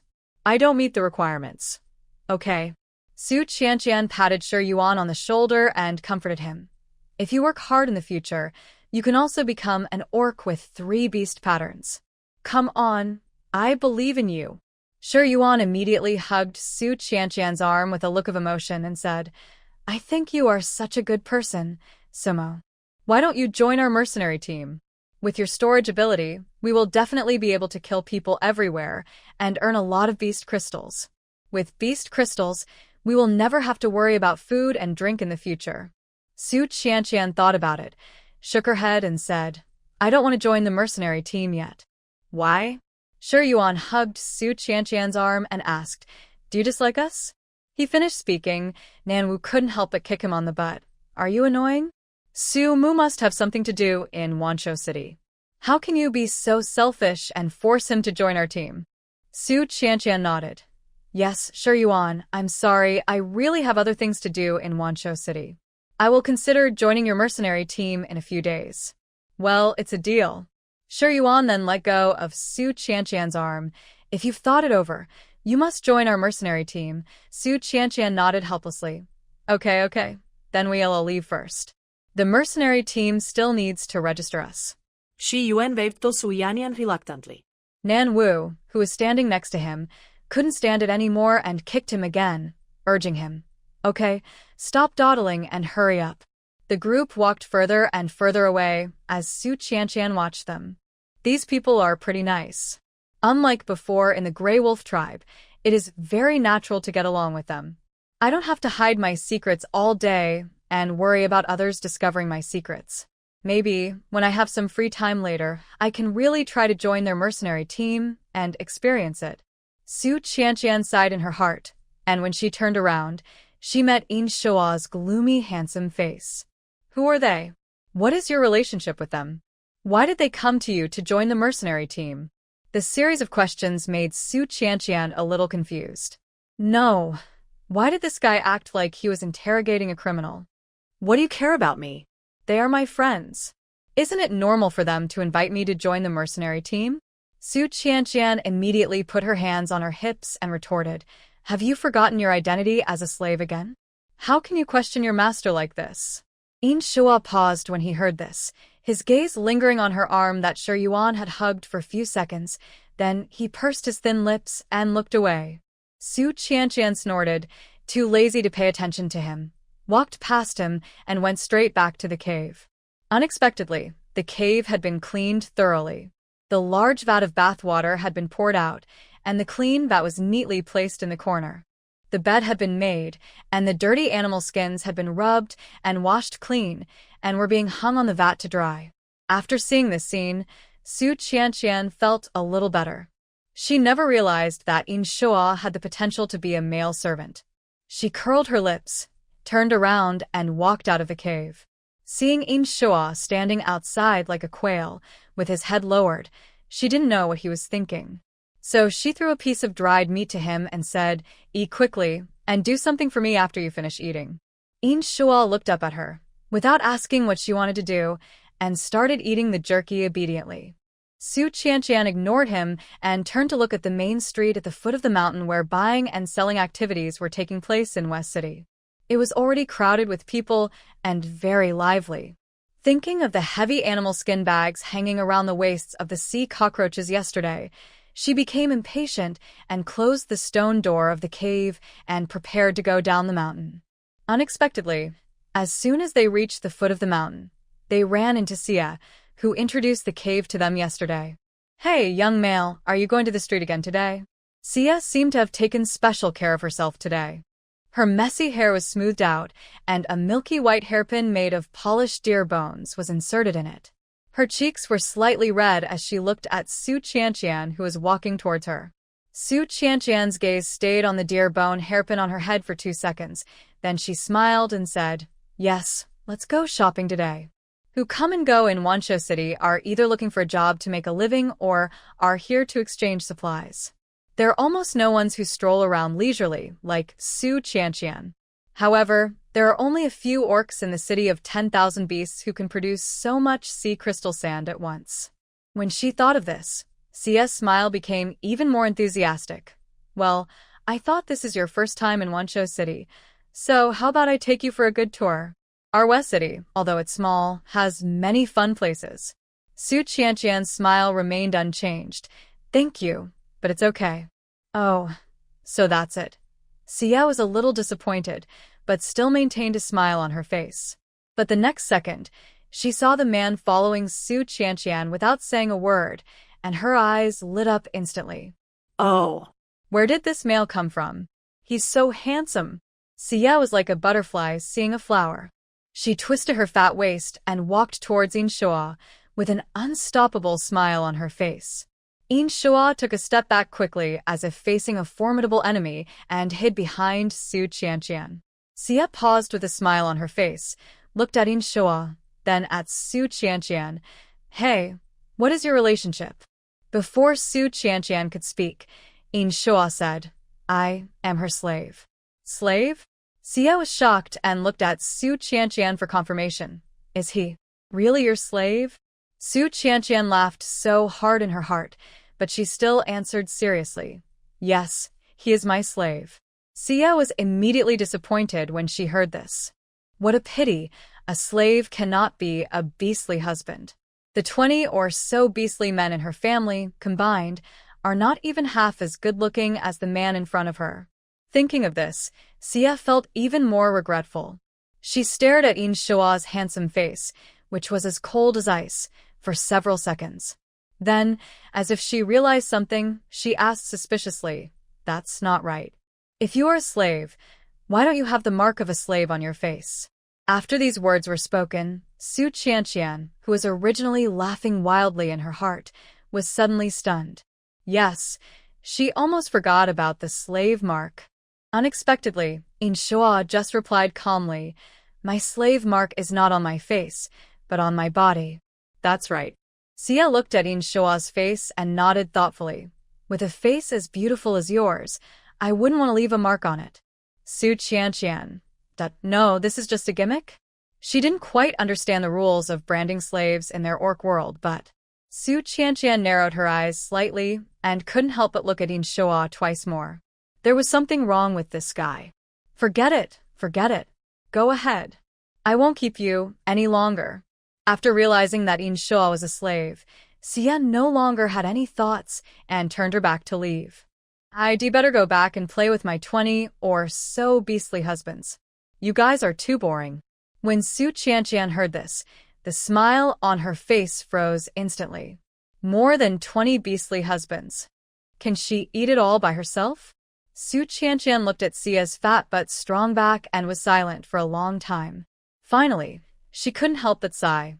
"You are in great health." Sia, although fat, completely conformed to the aesthetics of this orc world and seemed to have a high status in Xiqing. This kind of female who has money, a house, and good looks, if put in modern times, would be like a rich woman and would definitely attract many men. After thinking about it, Su Qianqian retracted her gaze and was about to leave when she caught a glimpse of Inshua, who was standing next to her with his head down and not saying a word. This face was indeed good-looking, but it was too eye-catching. If she met an orc from the Silver Eagle family in Wanshou City, she would definitely recognize him at a glance. After thinking for a while, Su Qianqian took out a gauze hat from her storage ring and put it on In Shua's head, while advising, "Wear it carefully and don't show your face. If someone spots you again, I won't take care of you." After saying that, she turned around and strode towards West City Street, completely unaware of the man's expression at the moment. Through layers of white gauze, In Shua lowered his eyes, no emotion visible on his face, but the corners of his lips curled up unconsciously. The two of them came to the street, and Su Qianqian walked around. There were so many people setting up stalls to sell things that all the good spots had already been occupied. There was no other way. Su Qianqian could only find a place with relatively few people, then sit down there, tear out a piece of animal skin and spread it in front of her, put out the stone bowl that had been prepared long ago, and filled it with fine and white sea crystal sand. In Shua looked at him and sat down cross-legged next to Su Qianqian. There were people coming and going on the gravel street opposite, but not many people came to see the stalls here. Su Qianqian sighed helplessly. Everything is difficult at the beginning. She glanced at In Shua beside her, then pointed at the sea crystal sand on the ground with her chin and said, "Quick, help me shout that the sea crystal sand is on sale. Don't miss it if you pass by." In Shua. Su Qianqian raised her eyebrows. "Why, as a slave, you're not even willing to help your master shout a few times?" The corners of In Shua's tightly closed mouth twitched slightly a few times, as if he had been mentally preparing for a long time, and then he shouted out with difficulty, "Selling sea crystal sand." The voice was calm and without any emotion. "Su Qianqian, didn't you eat? Scream louder." In Shua. He took a deep breath, opened his mouth covered by the white gauze, and shouted, "Selling sea crystal sand." The voice was loud and clear, as if it was spoken with 100% strength, and it shocked passers-by on the opposite street and made them look over and stare at In Shua as if he were a fool. Su Qianqian rubbed her right ear, which was numb from the shock, and said, "Not bad, keep shouting." Through the layers of white gauze, she couldn't see the expression on In Shua's face, but Su Qianqian guessed that his expression must be very unhappy at the moment. After all, this must be the first time he did such an embarrassing thing. Haha, who made him treat her like that before? Sea gold sand is on sale. Sea crystal sand is on sale. Don't miss it if you pass by. The man's loud voice almost spread throughout most of the streets in West City. The orcs living in this world had never heard such abrupt and awkward shouting. Even though they didn't believe that there would be other orcs selling sea crystal sand except the orcs on the seashore, they still couldn't help but come over to take a look. Hey, what they're selling is really sea crystal sand. Is this true? Isn't this sea crystal sand only found by beastmen living by the sea? Hey, where are you from? How come this sea crystal sand looks better than the one sold by the orcs on the beach? The orcs who gathered around to watch couldn't help being shocked when they saw the sea crystal sand on the stall. Not only did this sea crystal sand not have any impurities, it was also pure white and dense, like frost and snow falling in the cold winter. Is this really sea sand?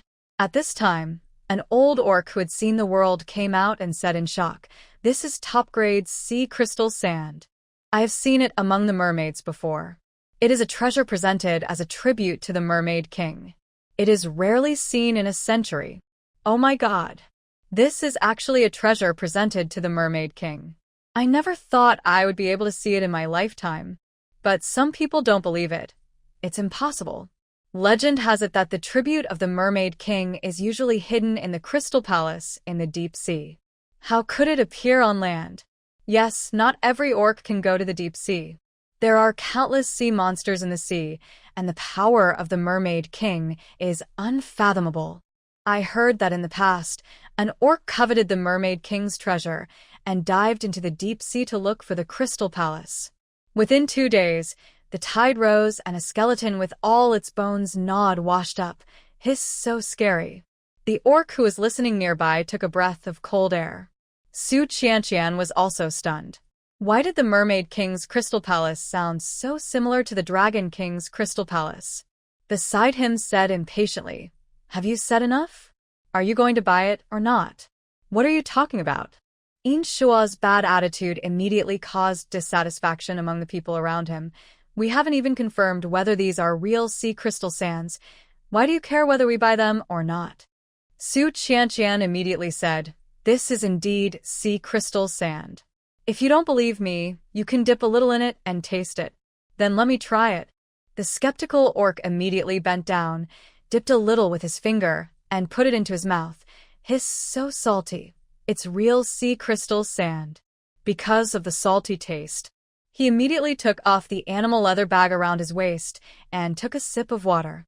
The orcs nearby saw him like this and knew it was real. They immediately swarmed over him and asked hurriedly, "How much do you sell your sea crystal sand for?" Su Qianqian picked up a leather bag from the stall, weighed it and said, "Selling a small bag like this for 1 leather crystal. This price is the same as the price those sea cockroaches were sold for yesterday. In fact, there are no weighing scales in this orc world, and the standard of weight they use is different from the world Su Qianqian used to live in. Most of the time, they use the volume and area of the objects to make equal replacements. A small bag of sea crystal sand like this weighs dozens of kilograms in their words and can be exchanged for a first-level beast crystal. 100 bags can be exchanged for a second-level beast crystal." When everyone heard the price was so cheap, they all took out their beast crystals to buy it. "Then give me 2 bags. I want 5 bags. I want 7 bags. Hey, don't squeeze me. I want 10 bags." After a short while, a long line formed in front of the stall. Su Qianqian was busy filling sea crystal sand for the guests opposite her, while Inshua next to her was in charge of collecting animal crystals, all in an orderly manner. Even though the two of them were moving very fast, more and more orcs came over after hearing the noise. Even orcs from the 3 cities in the east, south, and north came here specifically to buy sea crystal sand. Until the sun was about to set, there was still no end in sight for the line in front of the stall. Inshua glanced at Su Qianqian, who was so busy that she was sweating and didn't even have time to drink water. He stopped collecting the beast crystals and said coldly, "That's enough for today. We'll sell them tomorrow." When the orcs next to them heard this, they immediately looked at Su Qianqian. Obviously, they also realized that Su Qianqian was the one who made the decision. Su Qianqian wiped the sweat from her forehead and nodded. "Come back tomorrow, same place, same price." "That's fine." When everyone heard that the price remained unchanged, they immediately nodded in agreement. It was a good opportunity for them to go back tonight and collect more beast crystals so that they could buy more at one time tomorrow. These sea crystal sands are of higher quality than those brought by the orcs on the seashore. Although the price is the same, they do not contain any mud or sand. Don't think they don't know that those orcs on the seashore deliberately mix mud and sand into the sea crystal sand in order to earn more animal crystals. Usually, the only ones who sell sea crystal sand are the orcs on the coast. They dare not complain even if they suffer a loss, for fear that they will not be sold to them in the future. Now that they have an honest seller like Su Qianqian, they will only buy her sea crystal sand from now on. Su Qianqian collected the remaining sea crystal sand, rolled up the animal skins on the ground, took the full bags of animal crystals handed to her by Inshua, and put them all into the storage ring. There were still a few orcs who had not left just now. When they saw Su Qianqian's ability to store things, they immediately gave up their little ideas and left quickly. Inshua glanced at those people a few times, and then he suppressed the coldness in his eyes. If he left later, he would definitely let these orcs go to see the beast god tonight. Su Qianqian had no idea what Inshua was thinking. She was anxious to go back and count the beast crystals to see how much she had earned today. Her tone couldn't help but become a little lighter. "Inshua, don't just stand there. Let's go home quickly." "Good." A breeze blew by, blowing up the white veil. Inshua looked at Su Qianqian turning back and waving at him with a smile. It was as if a breeze gently brushed across his heart, causing a slight itch. After rushing for a long time, the two finally returned to their residence before dark.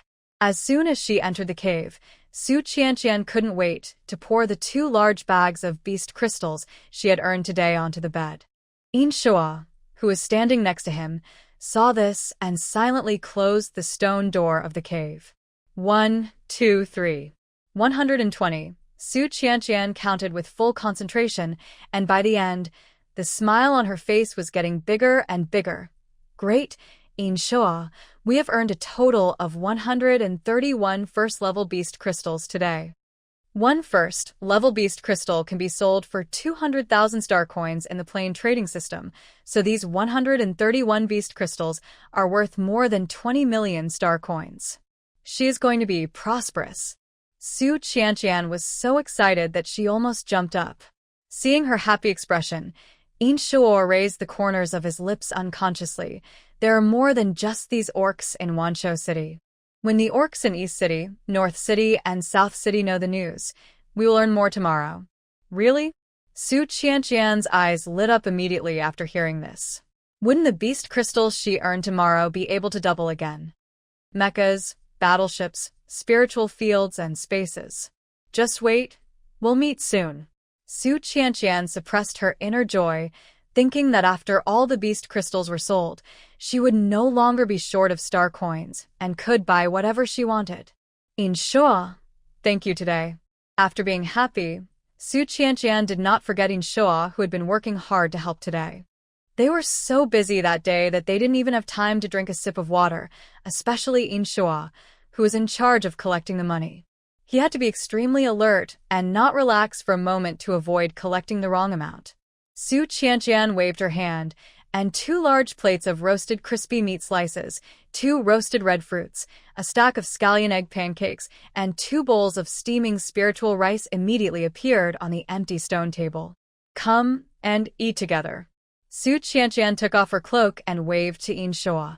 Seeing the table full of food, In Shuo's expression was almost inconspicuously stunned, but he returned to normal in an instant. He lowered his eyes, stood where he was, and said, "No need, I am your slave. These are what I should do. Hey, these are a reward for you, and of course a reward for myself. Haha, let's not talk about those other things, let's eat together." Su Qianqian pulled In Shuo to sit down at the table, and without caring whether he wanted to eat or not, she couldn't help but pick up a piece of meat with chopsticks and feed it into her mouth. The skin is crispy and the meat is juicy. It's so delicious. Su Qianqian squinted happily, to be honest. She hadn't sat down and had a good meal like this for a long time. As if infected by Su Qianqian's happy mood, In Shuo couldn't help but pick up the chopsticks on the table and followed Su Qianqian's example to pick up a piece of meat and put it into his mouth. The next second, his eyes widened suddenly. Haha, isn't it delicious? Su Qianqian didn't miss the flash of surprise in his eyes and raised her chin proudly.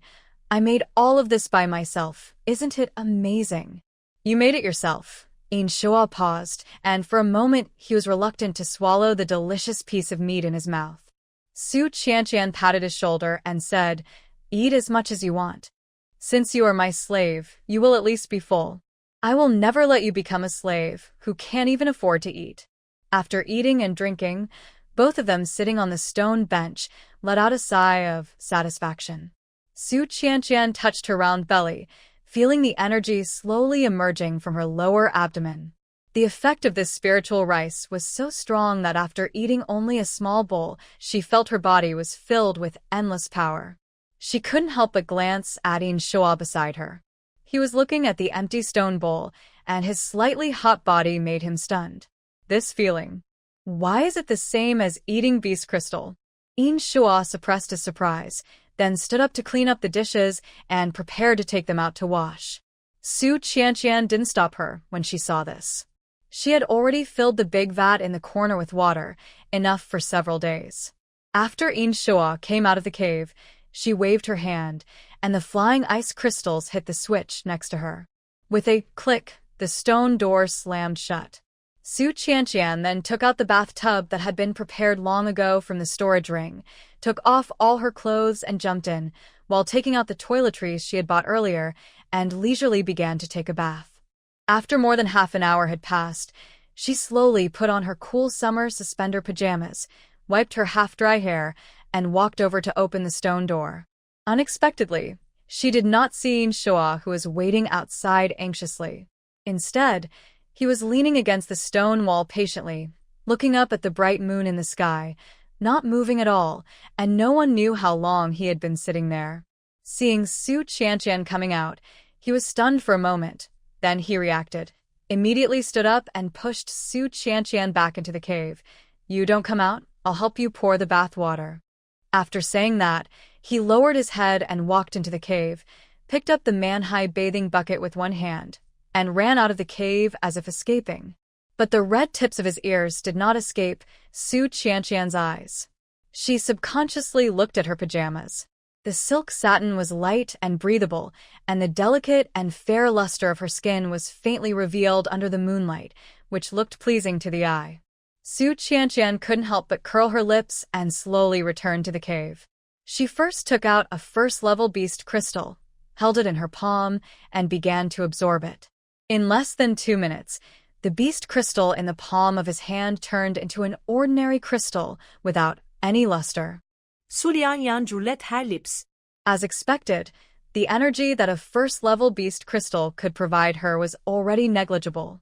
If she wanted to improve the level of her supernatural powers, she could only absorb second-level beast crystals or above.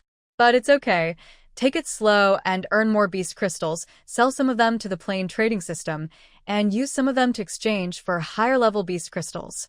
So, Su Qianqian put half of the beast crystals on the plain trading system. By the time all this was done, half an hour had passed, and Inshua finally pushed open the stone door and came back. Su Qianqian glanced at him and said nothing.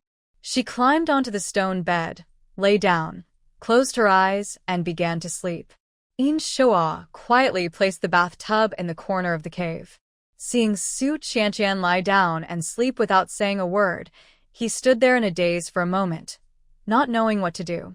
He looked at a piece of animal skin at the foot of the bed, picked it up silently, and was about to spread it on the ground to make a bed when the girl on the bed suddenly turned over and looked at him steadily.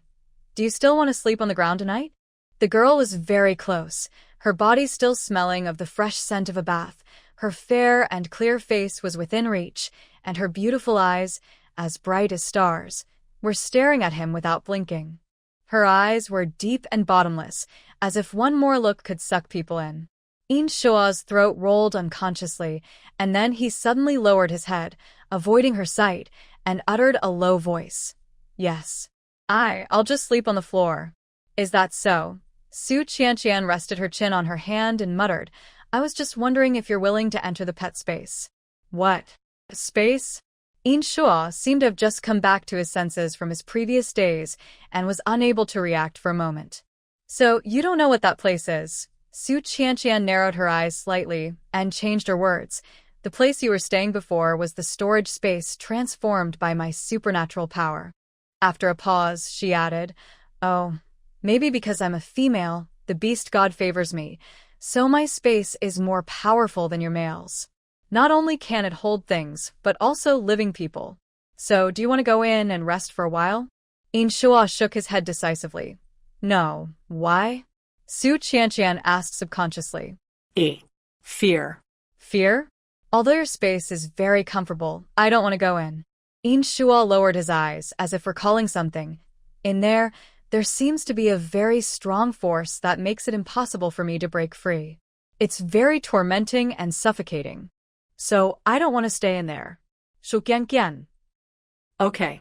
Originally wanted to use Inshua to try the pet space function again, but it seems that it won't work. She lay back on the stone bed with a look of disappointment. If she wanted to take a pet in, she had to get the pet's consent, unless the pet was unconscious and had fainted. But it doesn't matter. The system has said before that as long as the pet's loyalty reaches above 80, it will not do anything to harm the owner. When the loyalty reaches above 90, the pet will absolutely obey the owner and will not refuse any request made by the owner. As for Inshua's current loyalty, Su Qianqian turned over again, stared at Inshua's forehead, squinted slightly, and a line of numbers slowly appeared on his forehead. 83. Not bad. 80 before, but he has only been awake for 2 days, and it has increased by 3. Wouldn't it be easy to increase it to 90? Su Qianqian patted the empty seat beside her and said, "Then you should come up and sleep instead of sleeping on the floor." The stone bed was very large, and she alone took up less than 1/3 of it. Inshua didn't move, but looked at her deeply. His eyes seemed to hide unspeakable complexity. Su Qianqian paused and then said, "It's up to you.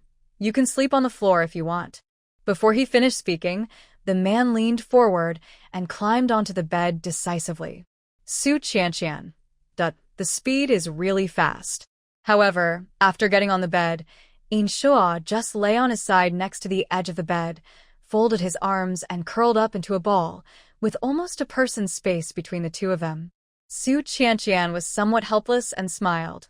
"What are you afraid of?" "I won't eat you." Inshua turned his back to her and said in a muffled voice, "I'm afraid." "I will." He almost forced the last two words into his throat. Su Qianqian didn't hear clearly and subconsciously said, "Nothing." Inshua still had his back to her and said in a low, dull voice, "You have to get up early tomorrow. Go to bed quickly. Then you should go to bed early too." Su Qianqian was indeed sleepy after a tiring day. Anyway, since she had the guarantee of loyalty, she had nothing to fear and fell asleep peacefully. The night is beautiful, and I have no dreams all night. When Su Qianqian woke up again, she almost subconsciously turned her head to look at the person beside her. However, the other party is no longer there. She rubbed her sleepy eyes, changed her clothes, and got out of bed. Then she smelled an enticing aroma.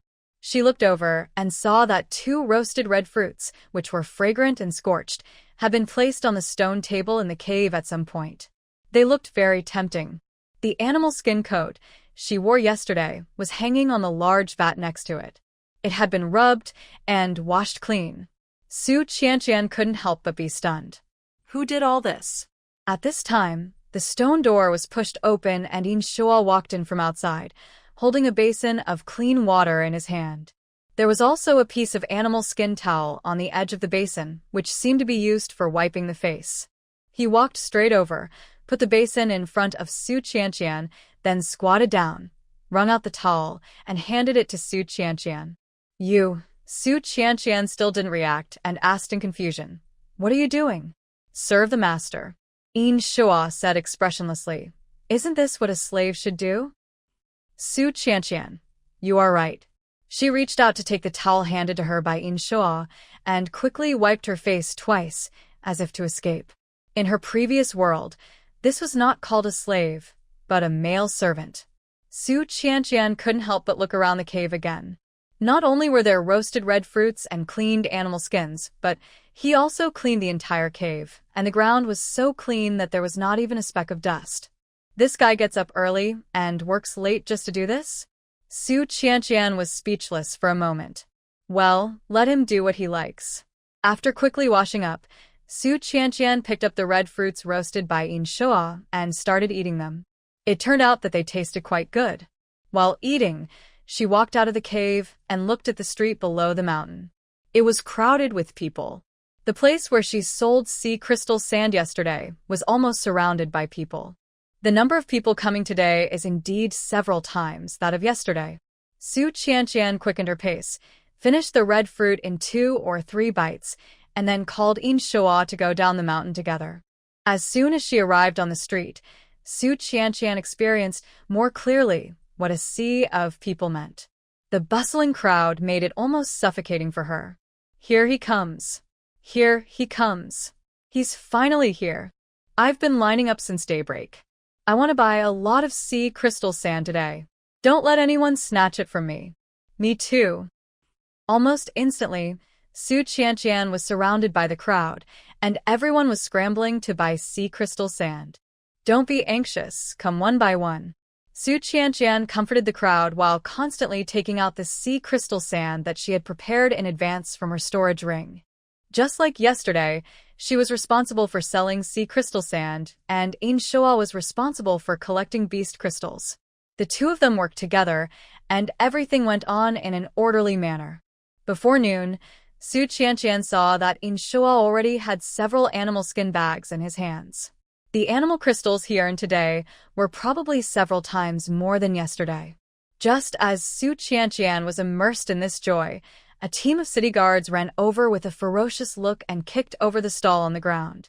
The Lord Mayor of West City has ordered that the sale of sea crystal sand is not allowed here.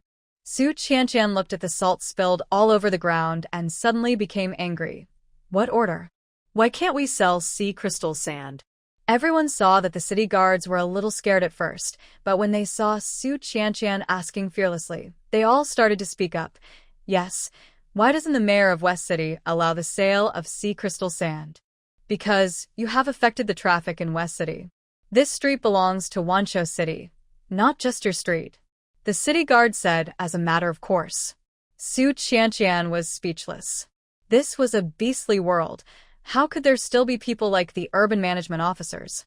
Besides, how did she affect the traffic on West City Street? In West City, buy sea crystal sand from her, and the other streets are empty. These people are clearly lying with their eyes open. Su Qianqian was so angry that she clenched her fists, but when she saw that the dozen or so city guards in front of her were all third-level orcs, she finally endured it. No, she still has to make money here, and she absolutely cannot cause trouble. Silently reciting a few words in her heart, Su Qianqian paid a little money to settle the matter, like in modern times, took out 10 beast crystals from her storage ring, and handed them over. She forced a smile on her face and said, I'm sorry for occupying the streets of West City. I'm willing to pay the fine. As for setting up a stall to sell sea crystal sand, however, before she could finish her words, the city guard on the opposite side knocked the beast crystal she handed over to the ground. The mayor of West City has ordered that you are not allowed to sell sea crystal sand here. This is the rule. After saying this, they sternly glanced at the orcs surrounding them and said, the city lord also said that any orc who buys her sea crystal sand will be expelled from the city of beasts, no matter who it is. Originally bustling streets suddenly became quiet. Everyone was silent, and no orc dared to raise any doubts. Su Qianqian stood there in a daze. No, are these people sick? Why can't she sell sea crystal sand? She offend? At this time, In Shua, wearing a bamboo hat, stood up, his eyes swept across the white veil at the several city guards on the opposite side, and asked in a cold voice, You said this was ordered by the Lord of West City. Do you have his token? Token? The orcs around were stunned when they heard this, and then they suddenly realized and said, Yes, do city defenders have the tokens given by the Lord of West City? If not, you are acting on your own. Before he finished speaking, the city guard standing in the first place took out a milky white bone from his arms, on which was engraved a lifelike eagle. Everyone was speechless for a moment. Even In Shua was stunned where he was, with a look of disbelief in his eyes. When Su Qianqian saw the eagle pattern on the dominoes, she couldn't help but look at In Shua beside her in surprise. Now, does anyone still have questions? The city guard swept his stern eyes across the crowd, finally landing on In Shua. We came here on the orders of the Lord of West City, and there is absolutely no falsehood.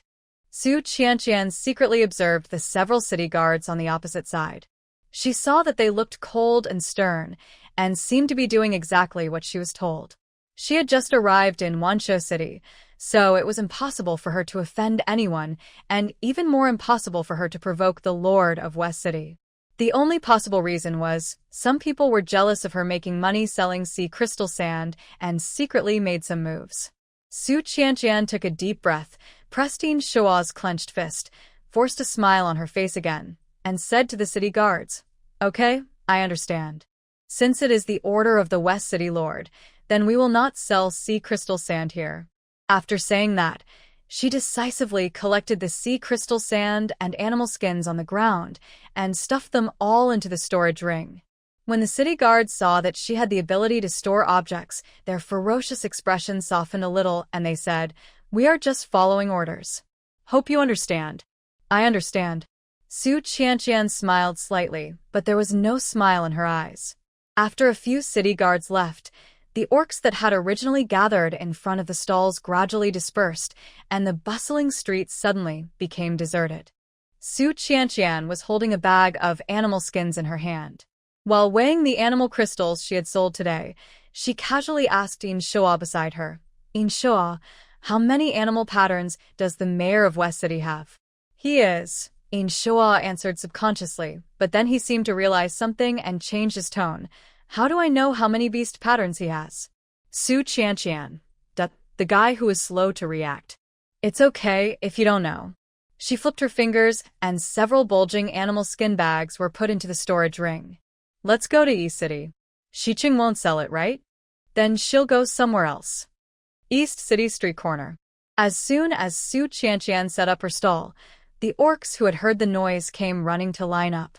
Apparently, they also knew that if West City didn't work out, they would come to East City. Wanshou City is just opposite the West City. The two cities are not far apart, so news can be easily transmitted. This time, Su Qianqian was careful and didn't put all the things out. The queue in front of her came. She took out a bag of sea crystal sand, handed over the orc crystals in one hand and the goods in the other, so the formation was not as big as in the West City. However, there are still many orcs coming to buy sea crystal sand. At the beginning, the transaction went on normally, but after a while, another team of city defenders rushed over aggressively and began to disperse the orcs queuing around with rough movements. It is forbidden to sell sea crystal sand here. Get out of here. You are not allowed to gather here. This group of people was obviously more aggressive than the soldiers guarding the city in West City.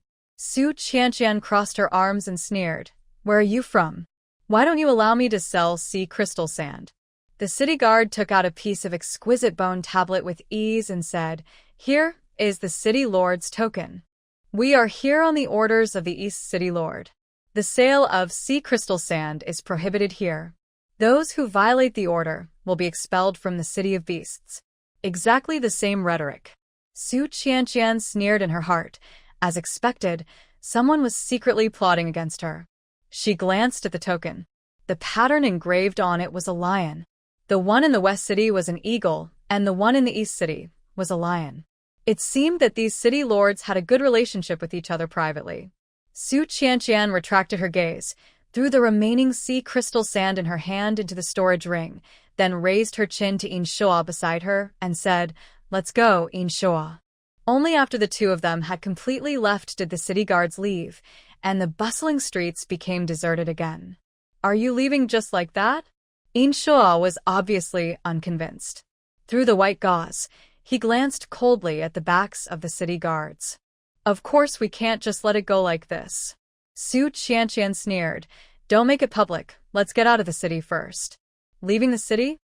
Shua was stunned when he heard this, obviously not understanding why he would leave the city at this time.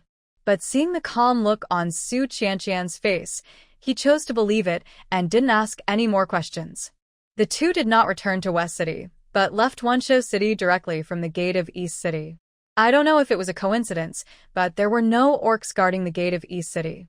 Su Qianqian suppressed her doubts and quickened her pace. Sure enough, not long after, her spiritual sense caught a few orcs following far behind her. The corners of her lips curled slightly. Fighting was strictly prohibited in Wanshou City, so she deliberately went out of the city to find the guy who was behind the trouble. Unexpectedly, this group of people were really lured out, so she came to see who was behind it. After you have completely left the scope of Wanshou City, Su Qianqian deliberately slowed down her pace, and the orc following behind her slowly revealed his figure. Seeing this, Shua almost subconsciously protected Su Qianqian behind him and shouted, Who are you? What do you want to do? There were 3 orcs in total, each with 3 animal patterns and holding a long, sharp stone spear in his hand. The 3 men looked at Su Qianqian with a grin, their eyes moving across the bulging animal hide bag on her waist. Hand over the sea crystal sand in your hand, and we can spare your life. Su Qianqian sneered. Why, are you also sent by the city lord? That's none of your business. If you want to survive, hand over all the sea crystal sand. Boss, why are you talking to her? As long as we kill him, all the sea crystal sand hidden in the storage space will burst out, and we can go back and report to the young master of Rongu. Young Master Rongu? Su Qianqian's face turned cold. Who was this young master of Rongu?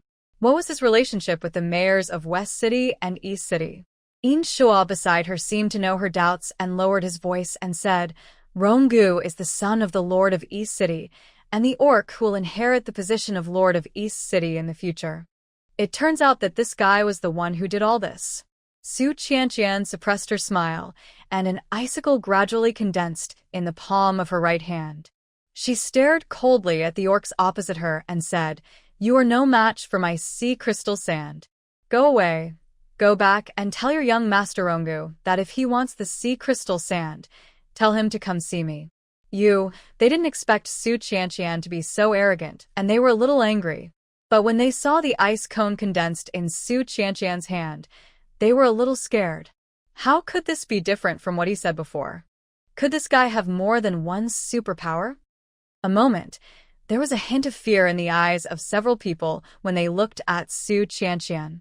"Get out of here!" In Shua shouted again, and with a wave of his hand, a hurricane swept over, and several people were blown dozens of meters away. Now those orcs finally felt scared. It turned out that these two men were orcs with special powers. They were not as easy to deal with as they had heard. Several people hurriedly got up from the ground and ran away. Watching the backs of the people fleeing in panic, Su Qianqian turned around and asked In Shua, "How many beast patterns does the young master of Rongu have?" This time, In Shua didn't hide anything and answered honestly. 3 animal patterns. After a pause, he said with a slightly sarcastic tone, "But that guy is lazy and greedy for pleasure. His supernatural powers are accumulated by his family using countless beast crystals. His strength is not even as good as that of a beast man with 2 beast patterns." "Is that so?" Su Qianqian nodded thoughtfully. "Then this Rong Valley is nothing to be afraid of. Although he is easy to deal with, the people behind him are not." In Shua shook his head and said, "In some big families in Wanshou City, there will be a great witch who has lived for hundreds of years. They are very powerful and have 6 or 7 beast patterns. They are big figures who protect the family and usually only appear when the family is in danger." She understood this. This kind of great witch played a role similar to that of a family elder. Thinking about it, Su Qianqian glanced at In Shua again and suddenly asked, "Do you know who the young master of the West City Lord's family is?" In Shua said, "The Lord of West City, Shiju, is the leader of the Silver Eagle Beast tribe. He has no offspring, so the position of Lord of the City can only be inherited by the offspring of the next clan leader." So, if In Shua hadn't left the Silver Eagle family, wouldn't he have been the next Lord of West City? Su Qianqian couldn't help but look at In Shua twice more. She really couldn't figure out what this guy was thinking. Wouldn't it be nice for him to just wait in the family to inherit the position of City Lord? Why did he have to disobey the family orders? However, as far as she knew, in the beast world, each male could only have 1 female, and each female could have countless males. In Shua's beast father only had him as his offspring. Now that In Shua was dead, in their eyes, who would inherit the position of the Lord of West City in the future? As if sensing Su Qianqian's probing gaze, In Shua turned his head awkwardly and asked in a muffled voice, "Then, what are you going to do next?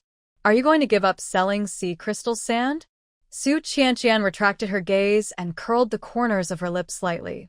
"Let's go back first."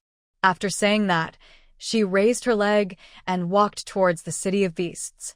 In Shua stood there without moving, his fingers unconsciously touching the cuffs of his sleeves, which seemed to contain something. He lowered his eyes and stuffed the things in awkwardly. Then he took a deep breath and followed Su Qianqian's steps. The two of them walked all the way back to the accommodation area in West City.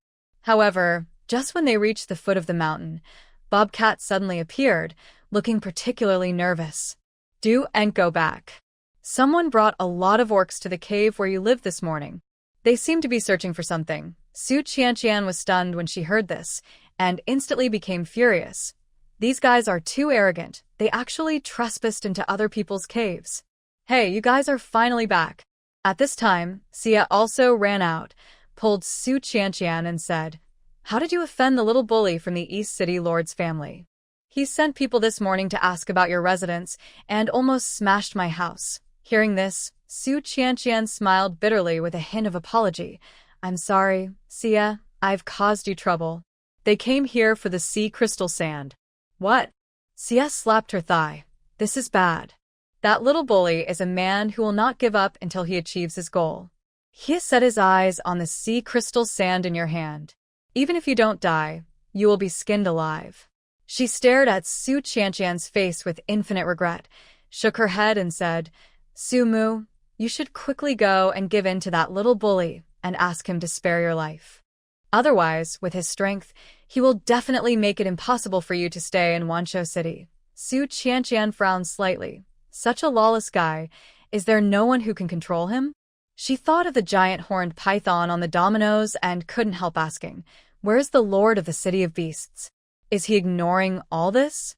Duant expect the Lord of Wanzhou City to support you.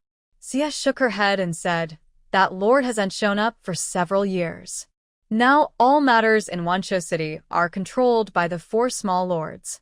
They have the final say on everything. To offend them is to offend the Lord of Wanzhou City. Hasn't appeared in several years? Upon hearing this, Su Qianqian frowned even deeper. This Lord Mayor of Wanzhou City was just an empty shell, and all his power was hollowed out. Oh, forget it. I'd better solve it myself. Su Qianqian said goodbye to Xia and returned to the cave with Inshua without saying a word. Outside the cave, they all had 3 striped beast patterns, and the stone door of her cave was wide open. Obviously, it had been invaded. Su Qianqian suppressed the anger in her heart and strode in. In the cave, the stone bed covered with soft animal skins was messed up, and the stone bowls on the stone table were all smashed to the ground, creating a mess. A male orc was standing in front of a large vat full of water, tapping the wall with his fingers in surprise. As a native of the beast world, he naturally had never seen anything other than stone. Moreover, this large vat was exquisitely made, and both the rim and the wall were polished very smoothly. It was not at all like those made of stone, which were heavy and rough. He fell in love with it at first sight, and his eyes were full of possessiveness. Turning around and seeing Su Qianqian coming in, he immediately said in a bossy tone, You have quite a lot of good stuff here. Since you have offended me, this big jar belongs to me. The tone was very matter-of-fact. Inshua watched the animal skin he had rubbed and washed clean for Su Qianqian being thrown casually on the ground and stepped on twice. The veins on his forehead bulged instantly, and his hands clenched into fists. However, before he could open his mouth, the ice cone condensed in Su Qianqian's hand had already been shot out, directly shattering the large vat made of modern ceramic technology. With a loud bang, water gushed out from the broken vat, soaking the nearby Rong Valley. You! Rongu stared at his wet hair, almost jumping up in anger. How dare you smash this big jar in front of me? Don't you want to live? I find things you've touched dirty. I'd rather break them than touch them. Su Qianqian said bluntly, Tell me, what do you want to do by picking on me again and again? You! Rongu gritted his teeth in hatred, but thinking of the purpose of coming here today, he suppressed his anger and said, Very good, then I won't waste my words with you. How much sea crystal sand do you have? Hand it over, and I can buy it from you. Su Qianqian raised her eyebrows. Oh, then how many beast crystals do you want to pay me for it? Hearing this, Rongu immediately raised his chin in a condescending manner and said, I am the future lord of West City, so I cannot offer the same price as others. How about this? 5 bags of sea crystal sand for 1 first-level beast crystal. You can only sell it to me, and you are not allowed to sell it to anyone else.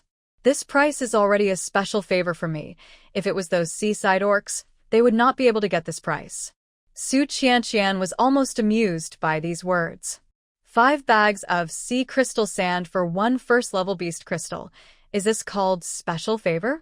Are you giving yourself too much face? She sneered, clenched her 5 fingers, and continued to condense the second ice cone. You want to exchange this little bit of beast crystal for sea crystal sand? I think you are wishful thinking. The market price is 1 bag of sea crystal sand for 1 first-level beast crystal. This Rongu actually wants to monopolize all the sea crystal sand to her hands by paying 5 times less than the market price. This is simply wishful thinking. If you dare to attack me, I guarantee that you will not be able to stay in Wanzhou City anymore. Seeing the ice cone condensed in Su Qianqian's hand, Rongu showed a trace of fear in his eyes and immediately shouted loudly. The third-level orcs outside rushed into the cave and protected him behind them. Seeing this, Inshua also stood up and protected Su Qianqian behind him. Unfortunately, Rongu didn't take him seriously at all. He looked directly at Su Qianqian and said arrogantly, "Su Mu, right? I tell you, you can only sell these sea crystal sands to me. Except for me, no orcs in the whole Wanshou city dare to buy your sea crystal sands. Don't even think about trading privately. If they dare to buy, I will drive them out of Wanshou city. Let's see who dares to take such a big risk to buy your sea crystal sands. This guy is so shameless." Su Qianqian gritted her teeth secretly and slowly swept her eyes over the dozen or so third-level orcs in front of her.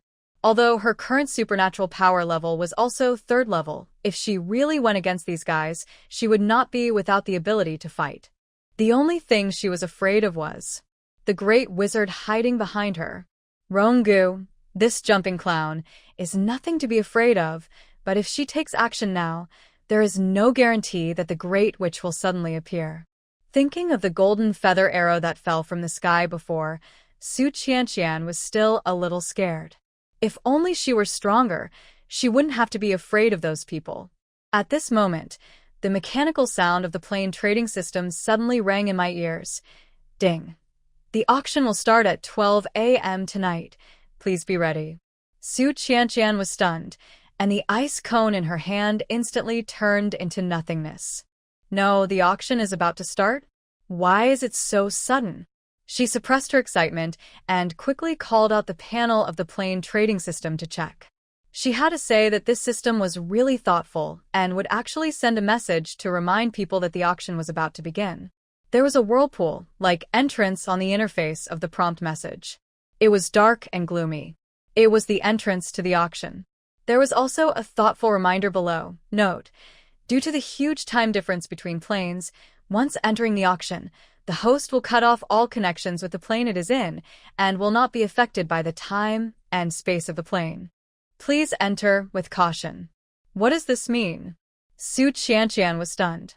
Could it be that after entering this auction, no matter how much time passed in her current dimension, she would not be affected? If that's the case, then why sell sea crystal sand? She has to prepare for the auction quickly. Su Qianqian straightened her expression instantly, looked at Rongu across from her, and said, "Young Master Rongu, right? Since you want to buy my sea crystal sand so much, I won't sell it to you. You can find another seller." After saying that, she pulled up Inshua, who was standing in a daze beside her, and quickly walked out of the cave. The auction was about to begin, and she had no time to waste with this brainless young master. She would talk about the sea crystal sand later. What did you say?" Rongu's determined smile froze on his face, as if he had not expected that Su Qianqian would rather give up the opportunity to make money than sell the sea crystal sand to him. Rongu was about to run after him, but an orc next to him suddenly stopped him and said in a low voice, "Young master." The orc who was following them just now came back to report that Su Mu has dual abilities, and the slave following him also has abilities. We can't attack him casually, otherwise we'll alert the Lord of the City of Beasts. What are you afraid of? Rongu gritted his teeth and said, "That old guy hasn't shown up in many years. God knows if he is still alive. Now the four of us, the little city lords, have the final say in Wanshou City." But the man wanted to persuade him again, but Rongu had already given the order, saying viciously, "Don't worry about those trivial things. You must capture this Su Mu. I don't know how much sea crystal sand he has in his hands. I must get it all in the family for him to squander." He had to use his power as the Lord of East City to monopolize the sea crystal sand in the entire Beast City as soon as possible and collect a large amount of beast crystals. Otherwise, he would not be the one to inherit the position of Lord of West City in the future. At the same time, Su Qianqian had already pulled Inshua down the mountain. At the foot of the mountain, Xia and Shanmao had not left yet and had been waiting there. When they saw her come down the mountain safely, they all breathed a sigh of relief. "How's it going? Did that little bully let you go?" "How could he let me go?" Su Qianqian waved her hands and said, He wanted to monopolize the sea crystal sand in my hands at a low price, but I didn't agree. Su Qianqian briefly told Xia what happened. After listening to her, Xia was so angry that she scolded Ronggu for being shameless. Then what are you going to do? Ronggu will not let you go. What can I do? Su Qianqian shrugged helplessly. I can only avoid it for now. Having said that, if Ronggu dares to cause trouble, she will definitely fight back without mercy. As long as the Great Witch does not take action, it will be more than enough to deal with the orcs under Ronggu. Xia frowned, pondered for a while, and suddenly said, Sumo, I have an idea. Our Wanshou city will hold a sacrificial ceremony every 20 years. At that time, all the city lords will come out, including the great city lord who has not appeared for many years. This year is the day for the sacrificial ceremony. When the city lord shows up, you can ask him for help. Will this work? Before Su Qianqian could speak, the mountain cat next to her spoke doubtfully. I heard that the city lord did not show up at the last sacrificial ceremony, and many orcs suspected that he was dead. Who are you cursing to death, you little brat? Xia slapped Shan Mao on the head. The city lord is in seclusion to practice. Do you know how many beast patterns he has? I'll scare you to death if I tell you. Then how many beast patterns does he have? Su Qianqian asked with interest. Xia paused, as if lost in recollection, and spoke after a long while. It seems to be 8. 8? Su Qianqian was shocked. Wouldn't that mean he is even more powerful than the great wizards of those families? But now it may be more than that, Xia continued. He was already an orc with 8 beast patterns decades ago. Now he has been practicing in seclusion for so many years, I am afraid he is already. Xia didn't dare to continue. The great witch of each family was already the top master in this world, and the highest was only a 7th-level orc. No one could break through to the 8th-level orc. In the past few hundred years, only the Lord Mayor of Wanshou City has done it. A high priest once predicted that the city lord was a rare and gifted child of heaven. As long as he broke through to the 10th level, he would be able to break through the barriers of this world and meet the legendary beast god. Well, maybe that master hasn't shown up for so many years. It's very likely that he went to meet the beast god. Thinking of this, Xia shook her head violently again. How could she think like that? That adult must be alive and well. Su Qianqian stroked her chin and said at a particularly strange angle, After so many years, I guess the city lord must be a very old orc now. Maybe he is already an old grandfather with white hair. Of course. Xia nodded proudly and said in a boastful tone, The great witches of those families are orcs who have lived for hundreds of years. A strong man like him must be over 1,000 years old. No. The mountain cat next to him argued quietly. The city lord is actually very young. What are you talking about, little brat? Xia saw someone was trying to ruin her show, so she stretched out her hand and pretended to hit him on the head. You are so young. What do you know? Shan Mao quickly covered his head, took a step back, and said, That's right, he is from the Wu Snake clan. My mother is also from the Wu Snake clan. No one knows more about the Wu Snake clan than me. Before he finished speaking, he suddenly covered his mouth, as if he just realized that he had let something slip. He widened his eyes in horror and hurriedly tried to make amends. No, Sister C, you are right. The city lord is a great man who has lived for thousands of years, Su Qianqian. This kid is too slow to react. She helped to change the subject and said, Well, Xia, how can you be sure that the city lord will show up at this year's sacrificial ceremony? Of course it was predicted by the high priest. Xia said seriously, The high priest said that as long as nothing unexpected happens this year, the city lord will come out of seclusion. Su Qianqian. As long as nothing unexpected happens? What if something unexpected happens? Forget about such vague things as prophecy. She should find a way to deal with that guy Ronggu herself. Su Qianqian sighed helplessly and said, Xia, I have something to do recently, so I won't be back to live here. Please help me look after the cave. Okay. Xia agreed readily, without asking Su Qianqian where she was going. After all, if she was in trouble, she would also have to go out and avoid the limelight. Su Yanyan waved goodbye to Yue. Seeing that Shan Mao was about to leave, She reached out and grabbed the back of his collar, saying with a smile, "Don't sneak away by yourself, kid. Come on, I'll go with you to see Xiaojiu." Unexpectedly, Shan Mao refused this time, contrary to his usual behavior, and said in a trembling voice, "No, no. Xiaojiu has been sick these days. You'd better not go, in case she passes the disease on to you." Su Qianqian glanced at him and said, "Why? Are you afraid that I will eat her?" As soon as these words came out, Shan Mao was so scared that he fell to his knees and kowtowed to her. "Please, let Xiaojiu go. Although she has the blood of the Wuxia clan flowing in her body, her blood is not pure. She really has no fertility. Please let her go." The mountain cat's head was bruised, and it spoke with a tearful tone. Su Qianqian's eyes darkened. She remembered that Shan Mao had said before that their mother was bought by someone, and this, by probably also had the meaning of robbery. Although she didn't know what the snake clan represented, she knew from her experience of the modern animal world that snakes had extremely strong reproductive abilities. A female with extremely strong reproductive ability would face Bobcat's desire to protect his sister. Su Qianqian sighed, bent down and pulled Shan Mao up, and said, "Don't worry, I don't mean that. I just need to be away for a while, and I wanted to see you before I leave." After that, she took out a small animal skin bag from her storage ring, handed it to the mountain cat, and said, "There is some sea crystal sand and food in it. Take it and eat it." Thank you for waiting at the foot of the mountain to give me the news today. These things are a thank you gift. Su Qianqian was not sure how the time and space of this world would be affected after she cut off all connections and entered the system auction.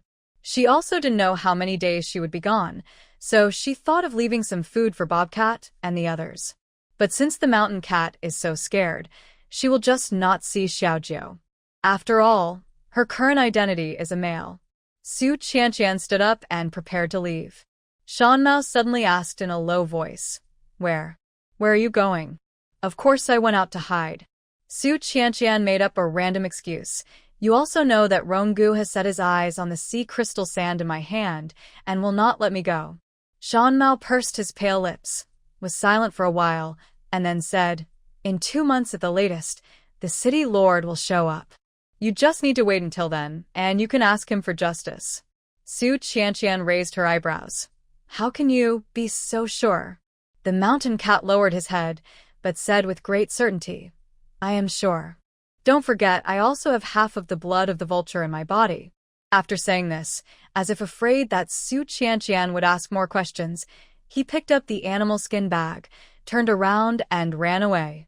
"No, this guy." Su Qianqian turned to look at Inshua beside her, half puzzled and half curious.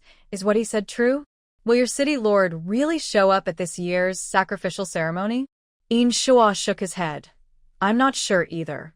The Wu snake clan is very rare in the entire beast world continent, especially the Wu snakes with pure blood.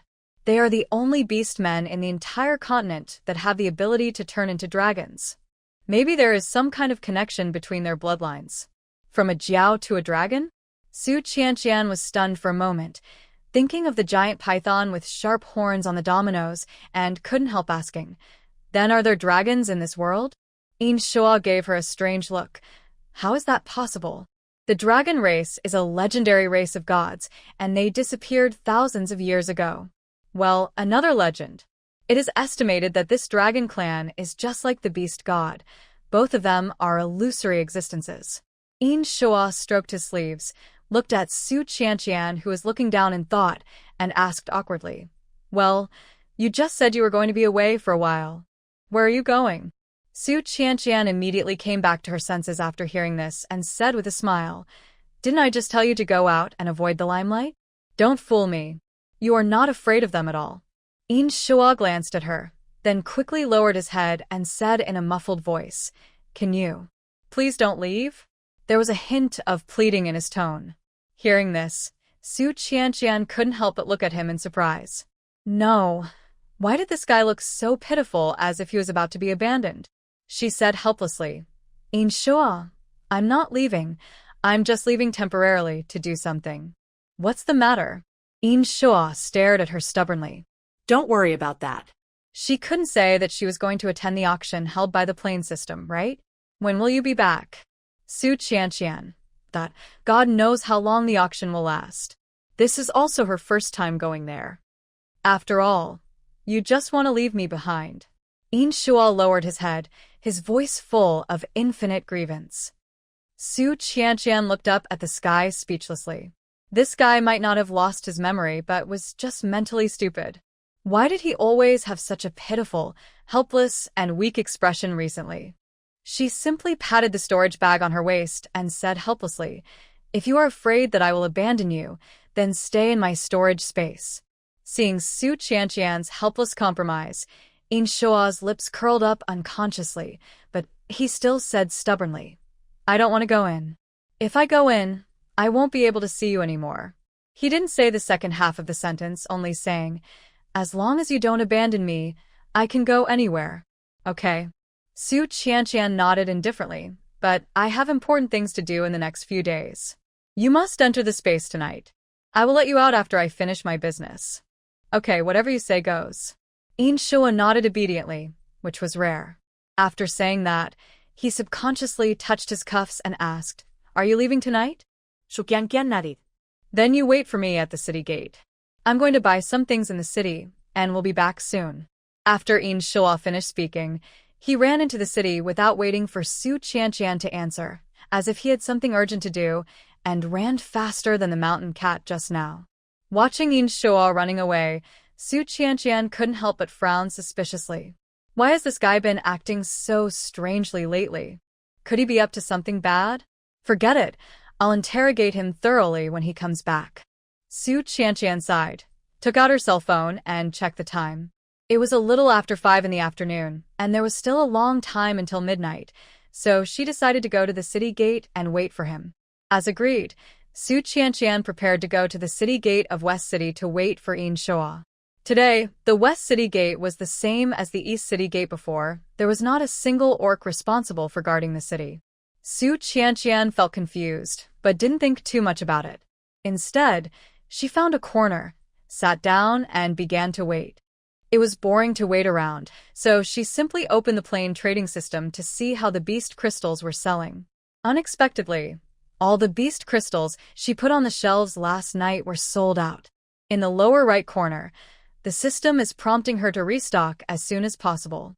Su Qianqian happily clicked on it and checked. From 58 beast crystals, she earned a total of 11.6 million star coins. Wow, haha, it's so cool. Su Qianqian looked at the long string of numbers in the account balance and squinted her eyes happily. With so many star coins, she had the confidence to participate in the auction this time. After thinking about it, Su Qianqian simply put all the 68 beast crystals she earned today on the system mall. Anyway, these first-level beast crystals will not improve her supernatural powers much, so it is better to sell them all in exchange for star coins. Although the beast crystal is not as good as the spiritual stone in the cultivation world, it is a unique product of the beast world, so it is naturally popular when it is first put on the shelf. However, it is estimated that after more are sold, it will not be so popular. Just as she was thinking, Su Qianqian suddenly heard a familiar voice coming from a distance. "Hey, that's strange. Lang Yan, why are there no soldiers guarding the West City Gate today? Let's go in and take a look first." This familiar name and voice gave Su Qianqian a startle. She suddenly jumped up from the ground and quickly hid in the corner behind the city gate. The next second, she seemed to still feel very unsafe, so she decisively took out the invisibility cloak from her storage ring and put it on.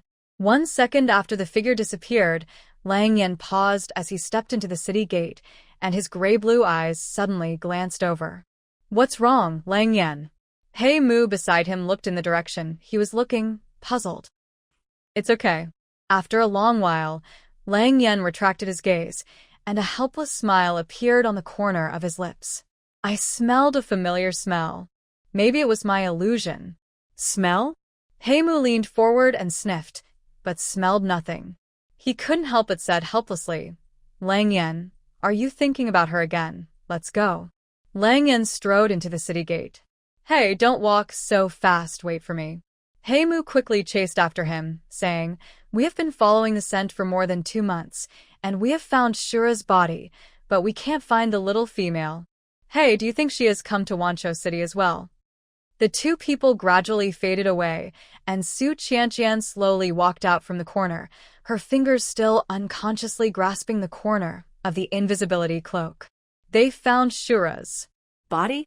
Su Qianqian frowned. But why did Lang Yan look for her? He not in the tribe at that time? Did Mu tell him? When she was taken away by the wandering orcs, she thought they would never meet again, so she exposed her identity as a holy female. Now Lang Yan and Mu are so anxious to find her. Could it be because of her identity as a holy female? Thinking of this, Su Qianqian's brows darkened, and the fingers holding the invisibility cloak tightened involuntarily. Fortunately, the disguise cloak she wore could not only change her appearance, but also her smell. Otherwise, with the orc's keen sense of smell, Lang Yan would have discovered her presence. At this moment, the voice of the plane system suddenly rang in my ears. Ding! It is detected that the host's total transaction amount has exceeded 50 million star coins. The host will be rewarded with a VIP seat at the auction. Ding! Dear VIP user, the auction venue has prepared delicious snacks and tea for you. You need to enter the auction venue 4 hours in advance to prepare. Ding! Please get ready. You are about to enter the auction. Countdown to entering the auction. 5, 4, 3, 2, 1. No. Wait. Su Qianqian hadn't come to her senses yet when she heard the news. She didn't even have time to refuse before the vortex on the system panel sucked her in without any explanation. Damn the system. Su Qianqian felt dizzy and her eyes went dark. The next second, she found herself in a completely unfamiliar place. The dizziness in her mind had not yet dissipated, and her head was still a little dizzy. Su Qianqian took 2 or 3 seconds to adjust before she tremblingly got up from the ground. She quickly took out her cell phone from her storage ring and looked at it. It was indeed still 4 hours until 12 o'clock in the evening. No, why is this system so tricky? Why didn't they tell her earlier that they wanted her to enter the auction early? If Yin Shua comes back and can't find her, he will probably think that she doesn't want him anymore. When Su Qianqian thought of that guy's crazy and difficult appearance, she felt an extremely headache. How did she get the VIP seat out of the blue? Su Qianqian followed the system prompt and opened the panel to see that she had sold more than half of the beast crystals she had just put on the shelf, which caused her total transaction amount to exceed 50 million star coins. Forget it, forget it. I'm here anyway, so I'll just go with the flow. I'll find a way to explain it to Yin Shua later. Su Qianqian calmed herself down and looked around. This is a foggy space that seems to have no end. Black figures with unclear faces are passing by in front of the eyes, as if shrouded in thick black fog. These figures gathered in groups of 3 or 4, and even though they were very close, it was impossible to hear what they were saying. At this moment, someone suddenly tapped my shoulder.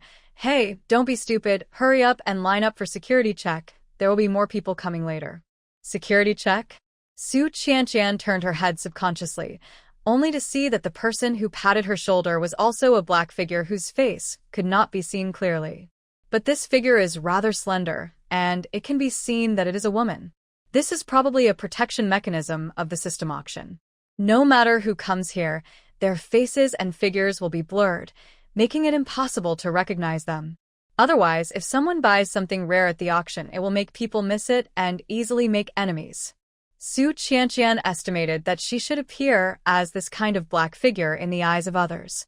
Excuse me, this is my first time here. Where do I go for security check? She asked politely. Is this your first time here? The shadow on the other side was stunned for a moment, and then he said in disbelief, No, how come a newcomer like you got the VIP seat awarded by the system?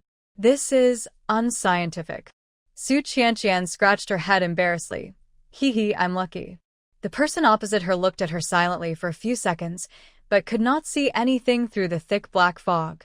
She sighed after a long time. Forget it, come with me. I will take you there. Thank you, thank you. Su Qianqian hurriedly followed. The two of them walked through a series of dark shadows and soon arrived in front of an electronic door that was 5 meters wide. There was a long line in front of the electronic door. Every dark shadow that passed through the electronic door had to stay for 2 seconds and then receive a black card. Only those holding black cards can enter the auction venue. Just when Su Qianqian thought that she also had to queue, the dark shadow pulled her directly through the long line and came to the electronic door. The display screen on the electronic door flashed and the shadow said, "She and I are both VIP guests." The display screen of the electronic door emitted a thin white light, as if detecting something. 2 seconds later, a golden card appeared out of thin air in Su Qianqian's palm. "Let's go." The black shadow, who also got the golden card, pulled her through the electronic door. We just cut in line like this?" Su Qianqian looked back at the endless line a little stunned. It turns out that those people in the line are not VIPs. "What else do you think?" The shadow glanced back at her. "Do you think it's so easy to get a VIP seat? Those guys in the queue came early to queue. As VIPs, we don't have to queue." "I see." Su Qianqian nodded, not quite understanding. It turned out that even if you were not a VIP, you had to queue up for security check in advance. Only she foolishly insisted on waiting until 12 o'clock in the evening before planning to enter the vortex.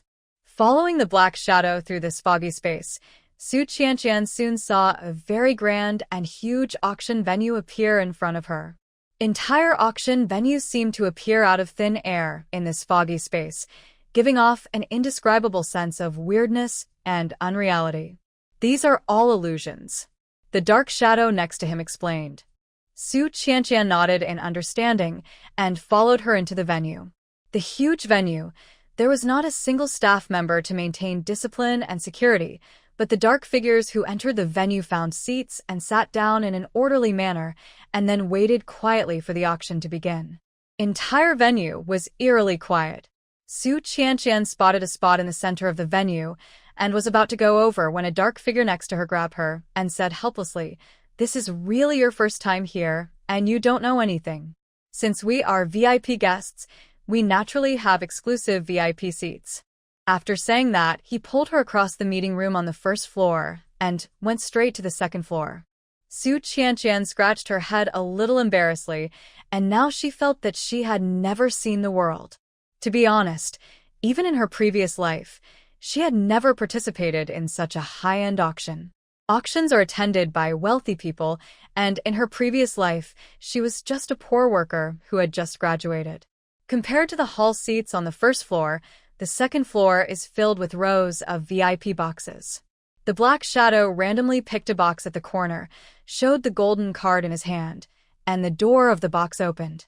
She turned to Su Qianqian and said, "Why don't you stay in the same box with me? You're alone anyway." Su Qianqian nodded. "Okay." She followed the other person's example and showed the card. In an instant, she felt the fog in front of her eyes disappear, and she could see the scene in the box. The box is not big, just enough for 2 seats. Next to the soft and comfortable sofa chairs are 2 small trays with snacks and tea on them. This box is reserved for 2 people. Only those holding this golden card can enter the VIP seats, the black shadow said as he walked in. Su Qianqian followed her footsteps, but before entering, she took a look at the passage leading up the stairs. "What is the third floor used for?" "That's for higher-level VIPs." The shadow sat on the soft and comfortable sofa and sighed. "Low-level VIPs like us shouldn't even think about it. Let's just stay in this second-floor box." "There is a higher level?" Su Qianqian was embarrassed. She thought that she was a very high-level VIP, but she didn't expect that she was just a low-level VIP. This system really treated people differently. The shadow sat on the sofa with his legs crossed, drinking juice from the tray, and said, "The VIP seats on the third floor are usually only for those in the realm of cultivation and the realm of gods who are qualified to go there." "What?" Su Qianqian, who had just sat down, was so frightened that she almost stood up. "There are also dimensional merchants from the gods and the gods' realm here?" "Of course." The black shadow put down the juice, stretched out his finger, and swiped forward. and a 32-inch high-definition electronic interface immediately appeared on the original wall of the box, showing the scene of the lobby on the first floor. It was crowded and hundreds of seats were already occupied. There are countless plane merchants, big and small, in the 3,000 planes. In addition to the God realm, there are many powerful people we don't know who have become plane merchants. Sulian vipet her forehat. Oh my god, this plane system is even more powerful than she imagined. It even recruited immortals from the God realm to work for it. There's still some time before the auction starts, so just sit and wait. After saying that, the Black Shadow ignored Su Qianqian and started eating the snacks on the tray, occasionally stroking the air in front of him. Su Qianqian guessed that she was looking at the panel for plane transactions.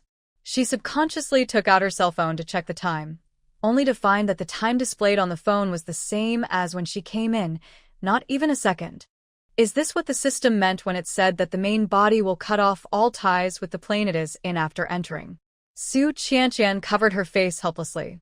It was terrible. Without the time displayed on her phone, she would not be able to know the passage of time in the outside world. If the auction lasted for several days and nights, Inshua would have to wait for her outside for several days and nights. Putting down the phone, Su Qianqian let out a long sigh and simply opened the plane trading system to check, but found that the vortex that originally entered the auction was gone, and it was replaced by a window for putting goods on the shelves. Ding! If you have items for auction, please list them as soon as possible. They will be closed after the auction starts. Su Qianqian quickly put the 1,000-year-old Ganoderma lucidum king on the shelf. Ding! Please set the auction reserve price. Su Qianqian decisively set it to 90 million star coins. This price is the highest price detected by the plane system, and it should be fine to set it as the bottom price. After doing this, did she breathe a sigh of relief? She came to the auction this time just for this 1,000-year-old Ganoderma lucidum king. As long as she could sell it for more than 90 million star coins, her trip would not be in vain. Su Qianqian leaned back in the soft and comfortable sofa chair and couldn't help but pick up the juice next to her and took a sip. It was sour and sweet and very delicious. What is this juice made of? It tastes so good, right? After drinking it, she felt her lower abdomen warm, as if a warm current was flowing through her limbs, which was very comfortable. Su Qianqian subconsciously used the plane trading system to check the juice in her hand. Puff. The juice in Su Qianqian's mouth almost sprayed out. Oh my god! Could she have seen it wrong? How could a glass of juice be sold for more than 30 million star coins? She quickly rubbed her eyes and took a closer look. Yes, it was indeed more than 32 million star coins. My god, she, a VIP of the lowest level, can drink juice worth more than 32 million yuan a cup. How much better are the treatments for those VIPs of a higher level? Su Qianqian couldn't help but marvel inwardly. She carefully put down the juice in her hand and picked up a palm-sized pastry on the tray. It was soft and fluffy, dotted with brightly colored berries and covered with a thick layer of cream. It was impossible to tell what the ingredients were, but it smelled very tempting. She checked the system again. Although she was already prepared, she was still shocked by the price of 20 million star coins. Is this little cake made of gold? It's so expensive. Bah, even if it's made of gold, it can't be so expensive. Su Qianqian took 2 deep breaths to suppress the shock in her heart. This feeling was like she had picked up a treasure. However, the price of these 2 items added together is exactly 50 million star coins. In an instant, Su Qianqian seemed to understand something. The benefits given by this auction seemed to be linked to one's own transaction volume, so the harder the merchants worked to make money, the better the treatment they would enjoy. She glanced at the countless dark shadows sitting in the lobby on the first floor. She didn't know which dimension these people came from. Perhaps most of them were newcomers like her. But no matter what, she was lucky. Although it was not as advanced as those cultivation planes and interstellar planes, the Beast World plane where she was located was also rich in resources and specialties, which enabled her to accumulate so much money in such a short period of time, standing out among many plane merchants and becoming a VIP guest. Su Qianqian looked at the small cake in her hand and was reluctant to eat it. Such an expensive thing was finished in just a few bites, and 20 million star coins were gone in an instant. She rolled her eyes and then opened the mail of the plain trading system to see if she could sell the cake in her hand. Ding! Auction benefits. No selling or trading allowed. No taking away from the auction. What? Not only can't you sell it, you can't even take it away? Su Qianqian was shocked. She had to finish eating quickly, otherwise such a good thing would be wasted. A glass of juice and a plate of small cake. These few things were just enough to fill Su Qianqian's stomach, but after eating these two things, she clearly felt her stomach bloated. This feeling of fullness is like eating 10 fasting pills in one breath. And the worst thing was that she felt her body was very hot from head to toe, even her face was red, and she even had difficulty breathing. The shadowy figure next to him seemed to notice Su Qianqian's abnormality and suddenly stopped what he was doing and asked in surprise, "How did you eat all these things in one breath? They are 10,000-year-old ice spirit fruits. How can a newcomer like you possibly withstand such a powerful energy?" She quickly rang the bell next to the sofa. With two ding, ding sounds, the door of the box opened quickly, and two black shadows appeared in front of Su Qianqian like teleportation. "Help her quickly." She ate all the juice and snacks in the box in one go. "Is there anything wrong with her?" As the worried voice beside her spoke, Su Qianqian saw the black shadow in front of her put his hand on the top of her head. The next moment, a gentle and cool force slowly flowed into her body along her head. Her originally hot body gradually calmed down, and the feeling of being too hot to breathe also disappeared. "It's okay." The shadow retracted his hand, then bowed slightly to apologize to Su Qianqian. "I'm so sorry.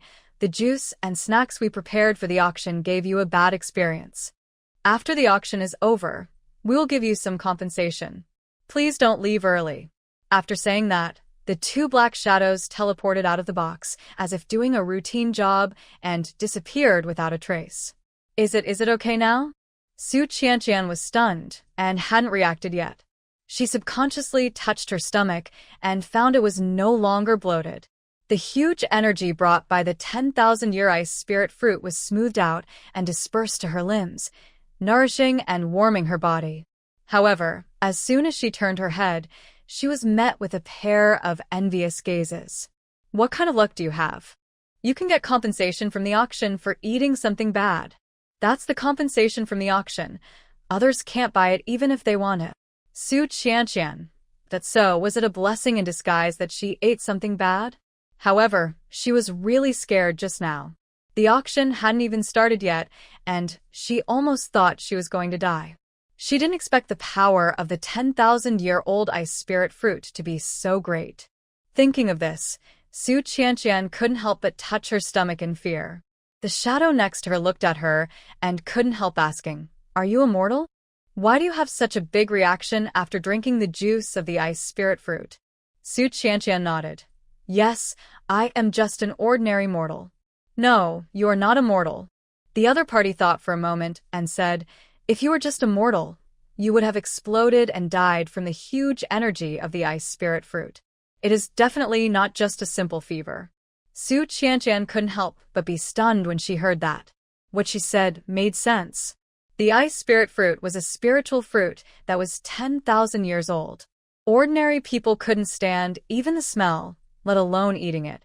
She drank so much juice in one breath and only felt a little uncomfortable and feverish. Could it be related to the genetic modification fluid she injected? No.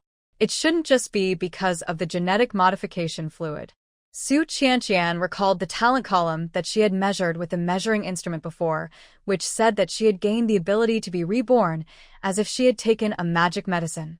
This might be related to what Inshua gave her to eat while she was unconscious. Oh, what a pity. I have lived for hundreds of years and have become immune to these things. The other party no longer bothered about whether she was immortal or not. Instead, he rested his chin on his hand and lamented. Su Qianqian was stunned when she heard this. He had lived for hundreds of years. What level of monster was this? She couldn't help but turn her head to look at the dark figure lying on the sofa with her legs crossed. Even though she couldn't see her face clearly, her slender figure looked just like a young girl. Could it be that this person is also one of those old monsters from the world of cultivation? Su Qianqian couldn't help but guess. Hey, it's the Millennium Ganoderma King. At this moment, the black shadow that was originally lying on the sofa chair seemed to see something and sat up straight abruptly, his fingers quickly scratching the invisible system panel in front of him, muttering, "This little girl from the beast world really came to participate in the auction, and I don't know where she is now." Shuqianqian. Is this person talking about her? Not many merchants knew that she had the 1,000-year-old Ganoderma lucidum king. Could it be that she was? Su Qianqian couldn't help but look at the dark shadow on the sofa again with suspicion. TSK, this little girl is too silly. The Millennium Ganoderma lucidum king is a rare item that is hard to come by. Why is the reserve price so low? What a loss. The shadow opposite slapped his thigh regretfully and muttered to himself, "Oh, I should have told her in advance, Su Qianqian. No one else has such a nagging tone, it's really her." A little witch from the magical plane. Su Qianqian also opened her own plane transaction panel and started looking at it. A series of auction items had appeared on it at some point. They were all rare treasures from various planes, strange and eccentric, of all kinds. These items are arranged according to the reserve price, and generally the more expensive items will be auctioned at the end. Su Qianqian scrolled straight to the bottom, wanting to see what the last item to be auctioned was. However, I didn't expect that the last few items would be hidden and not shown. Okay. Su Qianqian didn't think too much about it. If she didn't want to show it, then she didn't have to. It wouldn't be a bad idea to keep it mysterious. At this moment, the electronic screen on the stage in the lobby on the first floor suddenly lit up, and a mechanical electronic sound similar to that of the plane system sounded. "Welcome all merchants to our plane auction. The auction is about to begin. Please get ready, and let's welcome our first item." It starts so soon? Su Qianqian quickly sat up straight. Why did she feel that time passed faster here than outside? As the mechanical electronic sound fell, the originally snow-white electronic screen flashed twice, as if an electric current passed through it, and then the appearance of the first item appeared, a dress that looked like a fairy's dance dress. The dance dress seemed to be worn by someone, dancing on the electronic screen, vividly displaying the graceful curves and soft silk, graceful, ostentatious, and gorgeous. This is a dress made of goose feathers. As the item appeared, the mechanical electronic voice began to introduce it. After wearing this dress, you can soar into the sky like a flying goose, unrestrained and free to travel across the sky. The minimum price is 200 star coins, and each bid must not be less than 100,000 star coins. Start bidding. TSK, a tattered dress for 2 million. Is that crazy? How can this thing compare to my flying broom? Hearing the complaints coming from her ears, Su Qianqian, who was originally somewhat tempted by the dance skirt, silently withdrew her gaze. Indeed, this dance dress is beautiful, but a bit flashy. If you just wear it to dance, it's okay, but if you wear it to run away, the dress is too flashy. In the lobby on the first floor asked for a price, and it was obvious that everyone knew that this was a flashy dance dress. After a long period of silence, a soft female voice came from a box on the second floor. 2,100,000. Damn, someone actually bought it? The little witch next to him screamed when she heard it. What an idiot. This thing is not worth 2 million. If it were worth more than 1 million, it would be worth it. Su Qianqian. Big sister, please take it easy. He's the boss of the second floor box. If he hears it, he'll be in trouble. The lobby on the first floor flashed and emitted an emotionless mechanical voice. 2,100,000 for the first time, 2,100,000 for the second time, 2,100,000 for the third time. Very good. Congratulations to the VIP guest on the second floor for winning this dance dress woven with goose feathers. The electronic screen flashed, and the dance dress disappeared. Then the second item appeared, a glowing pill. This is a pill from the realm of cultivation, the rejuvenating pill, which can make the user's appearance become as beautiful as a fairy and keep their youthful and beautiful appearance forever, and will not gradually age due to the passage of time. The reserve price of this pill is 2.5 million star coins, and each bid must not be less than 100,000 star coins. Start bidding. This time, before the mechanical voice finished introducing the product, countless bidding sounds came from the lobby on the first floor. 3 million. 3,700,000. For million. In just a few minutes, the value of the 2 million worth of rejuvenating pills doubled. Sulyan Slalovet her saliva. It was worthy of being the legendary anti-aging pill. No matter where it appeared, everyone would scramble for it. All of these bidding voices are female. Sure enough, women are almost irresistible to the temptation of staying young and beautiful forever. Su Qianqian subconsciously touched her soft and smooth face. Fortunately, she was only in her early 20s and did not have such a strong desire to possess the anti-aging pill. TSK, these guys are crazy, spending millions to buy a beauty-preserving pill. Are they so full of star coins that they have nowhere to spend it? The little witch who lived for hundreds of years sighed. If I had known this thing was so valuable, I would have made a few pots of magic potions to maintain beauty and sold them. Hearing this, Su Qianqian couldn't help but glance at her secretly. It seems that this little witch is very powerful. The anti-aging pills worth millions of star coins are nothing in her eyes.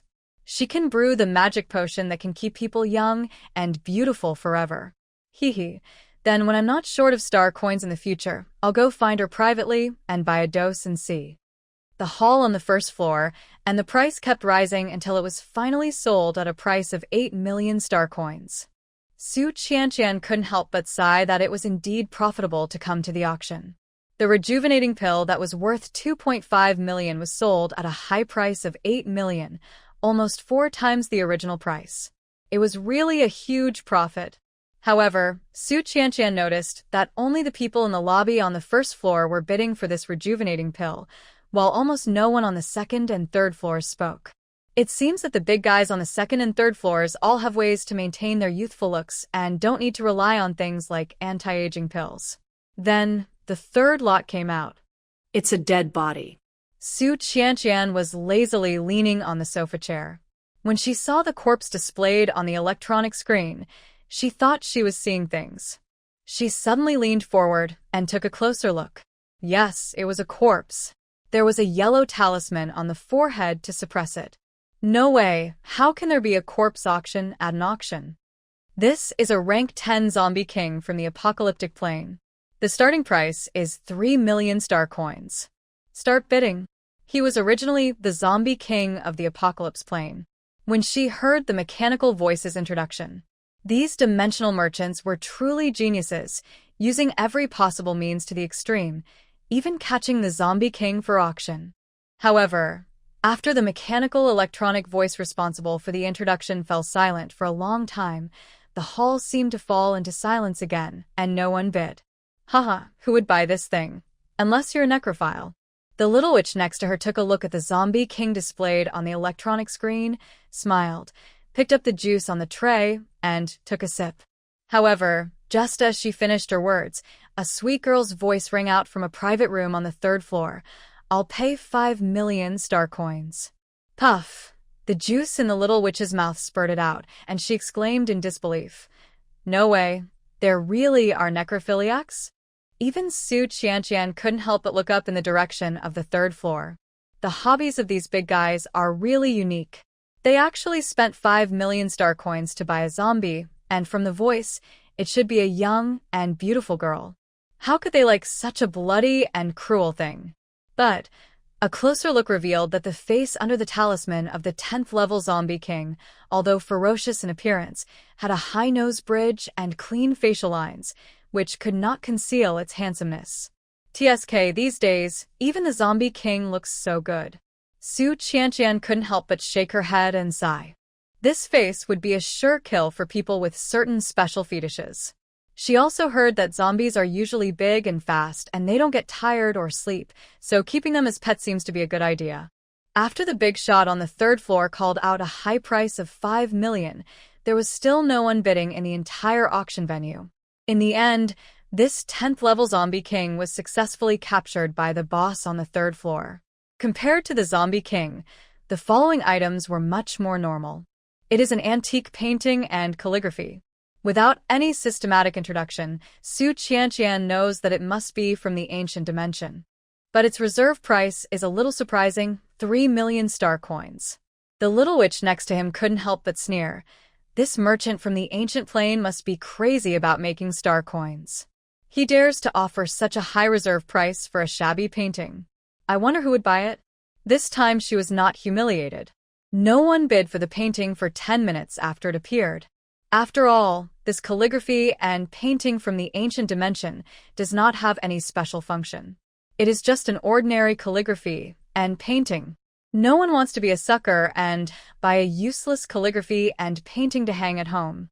Su Qianqian couldn't help but ask, what happens if no one bids? Of course it was unsold. The little witch waved her hands and explained, fearing that Su Qianqian, a newcomer, would not understand. At an auction, anything that no one bids for will either be taken back by the seller after paying a certain fee, or will be left unsold at a low price at the end of the auction. However, most people choose to pay a certain fee to take back their things, and only a small number of worthless things will be unsold. I see. Su Qianqian nodded thoughtfully, and then asked, how much does it cost to retrieve the items? 10% of the reserve price. Su Qianqian was surprised. So high? Of course. The witch waved her hand and said, this is also to prevent some people from maliciously raising the reserve price, causing the actual value of some auction items to be completely inconsistent with the price. For example, this calligraphy and painting is obviously not worth 3 million star coins. If the merchant from the ancient plane wants to take back the calligraphy and painting, he must pay the auction house a fee of 300,000 star coins. Otherwise, the calligraphy and painting can only be sold at a low price. If no one buys it, the price of this calligraphy and painting will continue to drop until someone buys it. When she heard this, but asked with a trembling voice, then can't you wait until the price drops to the lowest and then bid for it yourself? Of course not. The other party said affirmatively, the auction does not allow sellers to bid for their own items. They can only be bought by merchants from other planes. The only way for the seller to get his items back is to pay the 10% fee. Su Qianqian swallowed her saliva in fear when she heard this. She thought of her 1,000-year-old Ganoderma lucidum, which had a reserve price of 90 million. 10% was 9 million. She hoped that the 1,000-year-old Ganoderma lucidum king would not be sold at a loss. She didn't want to pay the sky-high price of 9 million to get her things back. 10 minutes is the longest bidding time allowed for each lot at the auction. If no one bids during this period, the lot will be taken off the auction block and unsold. No one was interested and were eventually taken off the shelves, and the electronic screens soon displayed the next item, and the entire first-floor hall became lively again. The auction was proceeding in an orderly manner. After looking at dozens of items, Su Qianqian found that these items were all priced at millions. Her 1,000-year-old Ganoderma lucidum was probably a little behind. I don't know how much time has passed. Looking at the items displayed one after another on the electronic screen, Su Qianqian gradually felt drowsy. These million-dollar items are almost the same. They are either beautiful clothes, things that can improve one's cultivation, or gadgets with special functions. Su Qianqian has no interest in them at all. However, now she finally understood why the VIP box had prepared filling snacks and juices. This auction had only gone through less than 1/3 of the process so far, and there were still countless items to be auctioned. It would probably last for several days and nights. If a normal person endured this, he would probably starve to death. The little witch next to her was yawning out of boredom. Her attention was no longer on the items on display at the buffet. Instead, she took out the magic scroll and began to read it. Su Qianqian was a little envious. It was nice to have something to do at such a boring moment. She didn't know what to do and could only watch. After enduring another long period of boring time, Su Qianqian compared the thousands of items displayed on the plane system and knew that the next item to be auctioned would be the last item in the million-dollar price range. At the same time, the little witch next to him put away the magic scroll in her hand, sat up slightly, and looked like she had been waiting for a long time. As the mechanical sound introduced, The electronic screen also showed the appearance of the flying broom, which was streamlined and very exquisite. Su Qianqian couldn't help but glance at the excited little witch next to her, feeling a little embarrassed. She remembered that this flying broom was only sold for more than 3 million star coins on the other party's shelf. This is too cruel. The price of something worth more than 3 million is directly raised to 5 million. Will anyone buy it? Su Qianqian couldn't help but start to worry about the little witch. The reserve price of 8 million, 10% of the fee is not low. However, Su Qianqian's worries were obviously in vain. After the mechanical voice finished the introduction, several bidding voices soon rang out in the lobby on the first floor. Although there were not many people, at least there were people willing to spend star coins to buy it. Finally, after more than 10 minutes of bidding, the flying broom was bought for 9.9 million star coins. This price is pretty good. The little witch next to him said indignantly, "Damn, it's only this cheap. Every broomstick of this flying broom was carefully selected by me. I thought it would be worth over 10 million. Su Qianqian. Su Qianqian looked up at the sky speechlessly. Is this the world of the rich? If it were her, she would have been so happy that a broom worth more than 3 million could be sold at such a high price. The last lot priced at 1 million was sold. The electronic screen in the lobby on the first floor flashed, and the first lot priced at 10 million began to appear. This is the holy blood of the demon from the ancient wild plain. Only when the ancient demon refines its body to the extreme can it produce a drop of the most essential blood. It can make the person who drinks it change his bones and muscles, as if he were reborn. Following the mechanical voice's introduction, a thumb-sized bottle appeared on the electronic screen. Bright red blood was flowing slowly in the bottle. The color was enchanting, with a breathtaking magnificence. When the little witch saw the bottle of demon holy blood, her eyes lit up instantly. Even when she heard the reserve price of 20 million star coins, it did not dampen her desire to buy it. 25 million. She was the first person to call out the price after the mechanical voice sounded. This thing will be very effective in brewing magic potions. She rubbed her hands together and even sat up straight, determined to get started. But soon, someone in the lobby on the first floor started bidding. 27 million. She continued to raise the price. 30 million. 32 million. 37 million. 43 million. 50 million. The little witch's face became increasingly unhappy as the price kept rising. Finally, she gritted her teeth and said, 70 million. Su Qianqian's heart trembled when she heard the price. No, is it necessary to risk so much for a bottle of demon blood? That's 70 million star coins. How many beast crystals would she have to sell to earn that much? 70 million was called out. The entire first floor hall fell silent, and no one raised the price anymore. Finally, the bottle of demon holy blood was successfully taken by the little witch. Plain system interface in front of her seemed to light up, and the bottle of demon holy blood was in her hand. At the same time, the electronic screen in the lobby on the first floor began to display the second item. It is a mecha battleship from the interstellar dimension. This time, it was Su Qianqian's turn to stare. This is a mecha warship from the interstellar plane. It is equipped with large missile launchers and bomber systems inside, which can cause devastating blows to the enemy. It can attack from a distance and engage in close combat. The outside of the mecha is equipped with a holographic projection display system, infrared thermal imaging technology, and radar systems, etc., to provide all-round perception. It has ultra-long-distance detection and interstellar navigation capabilities and can accurately perceive the environment hundreds of millions of light-years away. In addition, this mecha has the ability to adapt to different terrains, environmental conditions, and climates. It can change its form at will according to the needs of its owner. Whether it is traveling through space galaxies or jumping through wormholes, its flight speed can reach the speed of light. The most important point is that this mecha has an unmanned driving function. As long as the owner sits in the cockpit and gives instructions, the mecha can automatically drive.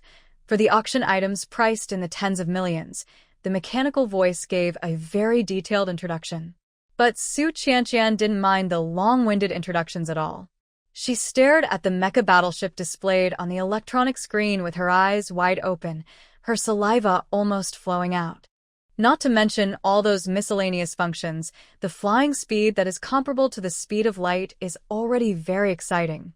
You know, in the world of cultivation, only foundation-building cultivators can fly in the air with swords, Jindan cultivators can fly with a beam of light, and Yuanian cultivators can teleport. The flying speed of this mecha battleship is almost even faster than those Yuanian cultivators in the world of cultivation. If only I could buy it. Su Qianqian was just sighing when the mechanical voice finally announced the bottom price after the introduction, 30 million star coins. Hearing this price, Su Qianqian's excited heart instantly cooled down, as if a bucket of ice water was poured over her from head to toe. 30 million star coins. I can't even afford it even if I sell her. Her current account was only 15 million, not even enough to cover the reserve price. Su Qianqian sighed in disappointment and sat back on the sofa.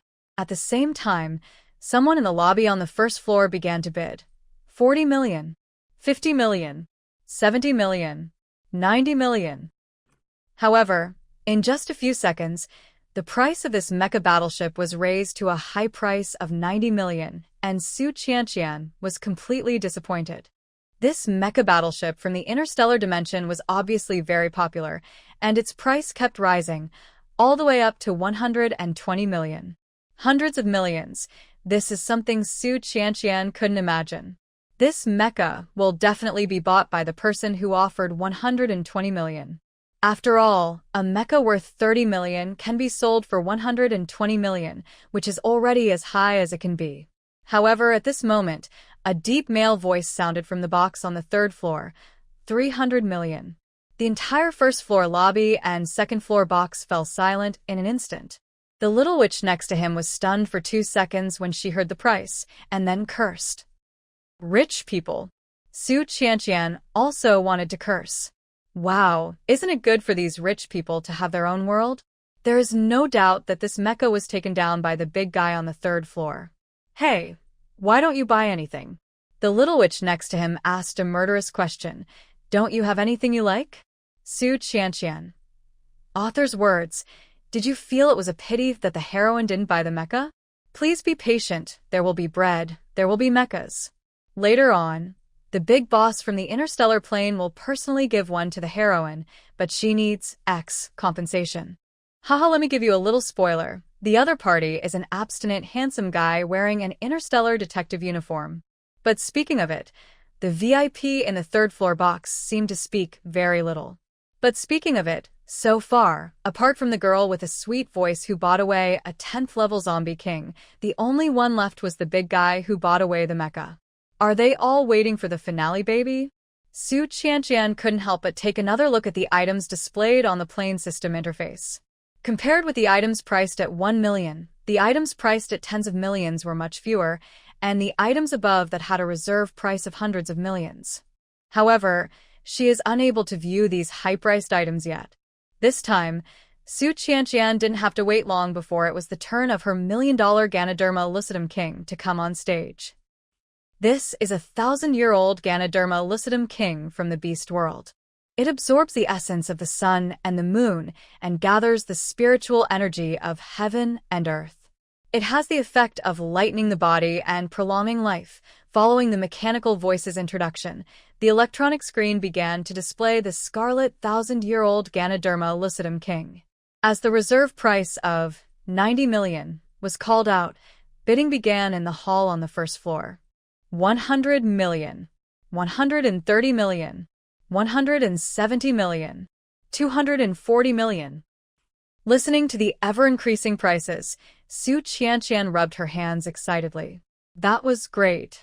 Her things were very popular with everyone, and the prices were far beyond her expectations. In just a few minutes, the price of the Millennium Ganoderma King had reached 300 million star coins, the same price as the mecha battleship just now. What a pity. If her Millennium Ganoderma King had been auctioned earlier, she might have been able to compete for that mecha battleship. But it doesn't matter. After this 1,000-year-old Ganoderma lucidum king is sold, she will go to that interstellar friend to buy one. Perhaps since they have known each other for such a long time, the price can be cheaper. The Millennium King Ganoderma lucidum reached 300 million. No one in the first floor hall raised the price anymore. Just when Su Qianqian thought that the Millennium King Ganoderma lucidum was about to be sold for 300 million star coins, the deep male voice sounded again in a private room on the third floor, for 100 million. Oh shit! Su Qianqian was so excited that she almost stood up. It was the big boss who took action. Could it be that he also has his eyes on this 1,000-year-old Ganoderma lucidum? This was something Su Qianqian had never expected. However, the next second, another soft female voice sounded from the third-floor box. 500 million. Not only Su Qianqian, but even the little witch next to her stood up in shock. 500 million star coins. That little girl from the beast world must be so happy that she's going crazy. As she spoke, she leaned her head forward and looked around the lobby on the first floor, as if trying to find Su Qianqian among the dense dark shadows. Unfortunately, due to the system's protection of the plane merchants, these black shadows all look the same, and it is impossible to tell who is who. The little witch could only sigh and sit back on the sofa mumbling, "Hey, I don't know how that little girl is doing now. Oh, I'll send her a message and ask her now." After that, her fingers quickly operated on the system panel. After a while, Su Qianqian received a message from the little witch. She glanced at it and didn't reply. She was right next to the little witch. If she replied to the message, she would receive it immediately, and her identity would be exposed. Su Qianqian doesn't want to reveal her identity yet. After all, in the other party's eyes, she was just a rookie who didn't even know about the auction. If she let the other party know that she had become a VIP guest in the same box, it was inevitable that the other party would feel unbalanced. Su Qianqian calmed her mind and continued watching the auction. After that soft voice shouted out the high price of 500 million, the entire auction venue fell silent. However, within a few seconds, the deep male voice continued to raise the price. 530 million. 600 million. 650 million. The deep male voice carried a hint of gnashing teeth. 700 million. The soft female voice continued to raise the price without any emotion, as if she would not be willing to give up without buying this 1,000-year-old Ganoderma lucidum king. Moreover, every time she raised the price, it was by hundreds of millions, and her tone was so calm, as if she was buying a worthless item and she didn't feel sorry at all. When Su Qianqian heard the 700 million, her excitement turned into calmness and finally numbness. Damn, these rich people were beyond her imagination at all. They were willing to pay a high price of 700 million star coins for a Ganoderma lucidum. You know, in the view of the plane system, the maximum value of this 1,000-year-old Ganoderma lucidum king is only 90 million, which is dozens of times more. I have to say, auctions are indeed places where huge money can be made. 700 million. The little witch listened to the soft female voice and couldn't help stroking her chin and thinking, she is so generous and a VIP guest on the third floor. I guess she is a dimensional businessman from the God realm. What? Su Qianqian almost dropped her jaw when she heard this. Could that soft female voice be from the God realm?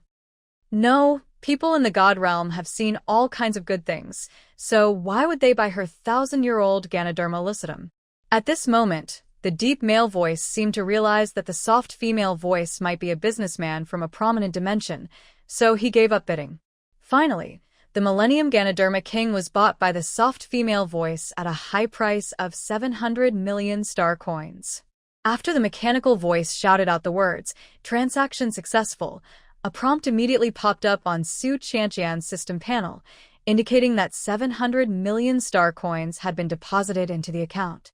Su Qianqian looked at the long string of zeros, and her mood, which had just calmed down, instantly became excited again. She rubbed her hands excitedly. With so many star coins, what should she buy to reward herself? At this time, another message popped up in the lower right corner of the system panel. It was a message from that friend in the interstellar plane. 700 million star coins. Should you be happy now? With a slightly teasing tone, Su Qianqian moved her fingers and immediately replied, "You are not bad either, a mecha worth 30 million sold for 300 million star coins."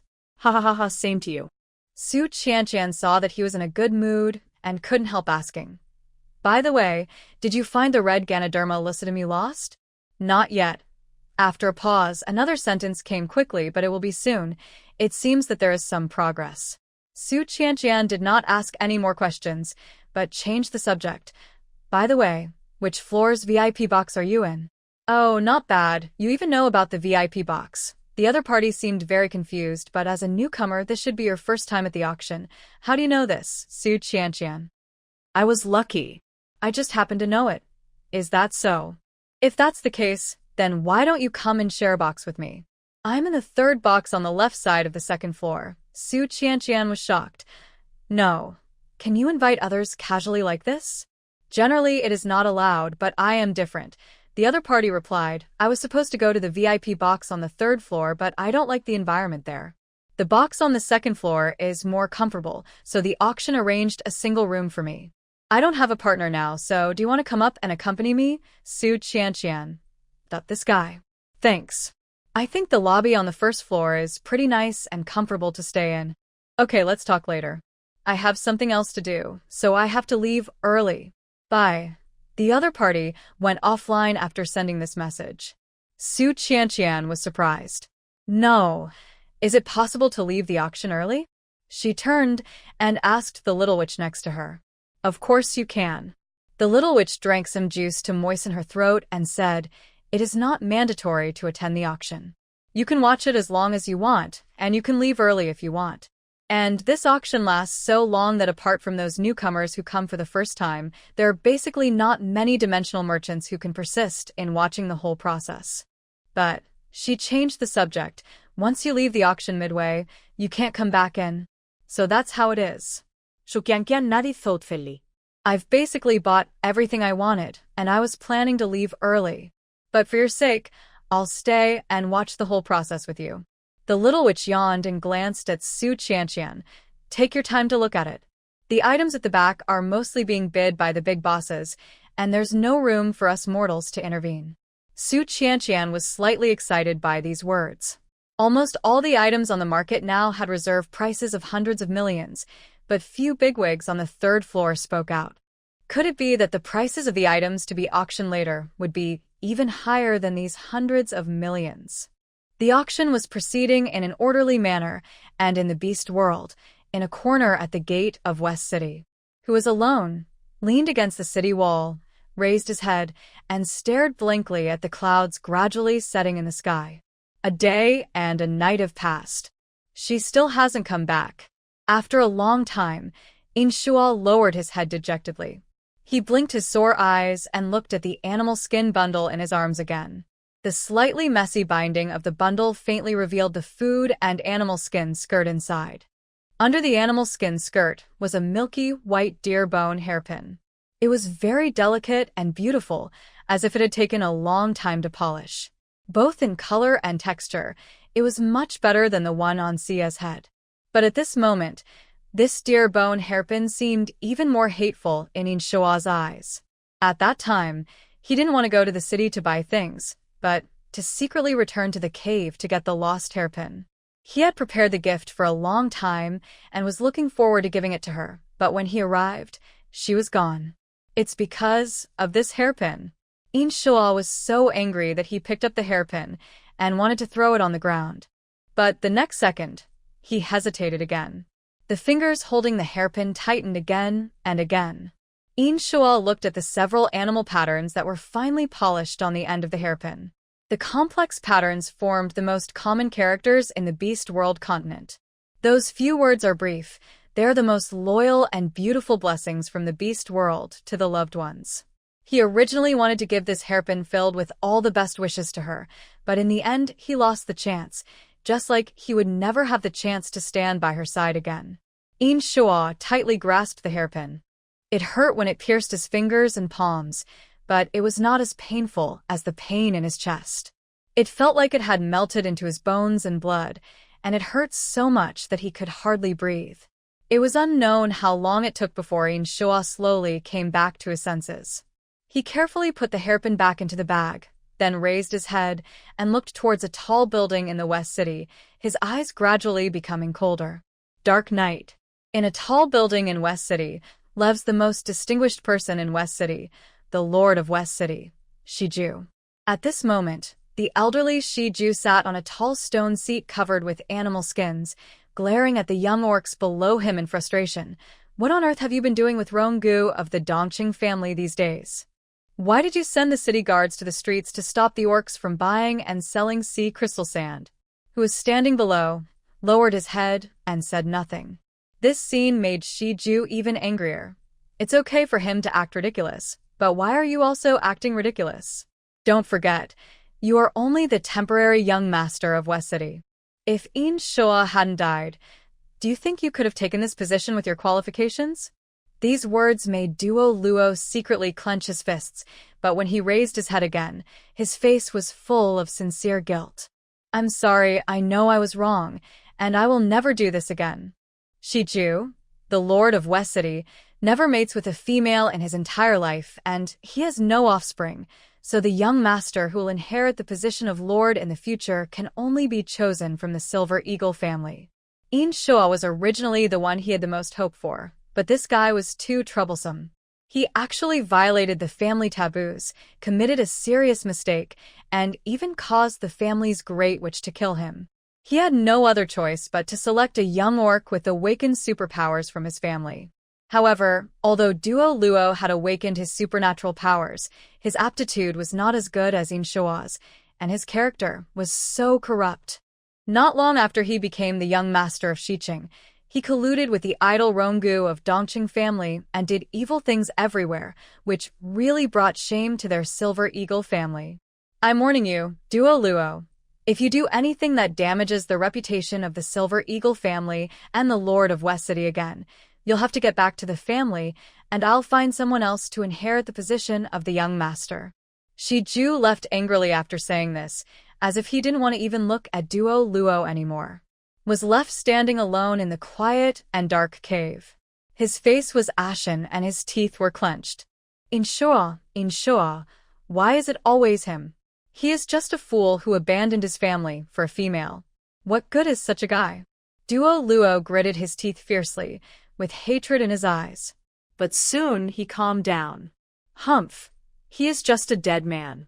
Why should he fight with him? He is the young master of West City now. After thinking about it, Duo Luo turned around and left the cave without hesitation. Outside the cave, all of them with their heads held high and chests puffed out, with expressionless faces, as if they had not heard Shijue's angry voice in the cave just now.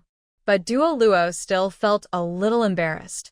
As the Lord of West City, Shiju never cared about his face, and it was common for him to scold him in front of everyone. Duo Luo turned his head away, suppressed the anger in his heart, and went straight to East City. He wanted to find Rongu. Shiju always said bad things about Rongu, saying that he was idle and did not do his job properly, but in the entire Wanshou city, only Rongu looked up to him and treated him as the young master of Shiqing. However, Duo Luo didn't know that when he walked out of the streets of West City, a figure followed him quietly. At this moment, Rongu was enjoying the delicacies brought by the orcs. When he saw Duo Luo coming to see him, a hint of impatience flashed in his eyes, but in the next moment, he put on a warm smile. Duo Luo, why are you here? As he asked, he enthusiastically pulled Duo Luo to sit across from the stone table. But you came at the right time. The white-browed monkey tribe has presented a kind of fine wine as tribute. I heard that it is extremely rare and worth a fortune. It's just right for you to come and taste it with me. After saying that, Rongu stuffed a stone cup filled with wine into Duo Luo's hand. Duo Luo looked at the stone cup in his hand that was overflowing with the aroma of wine.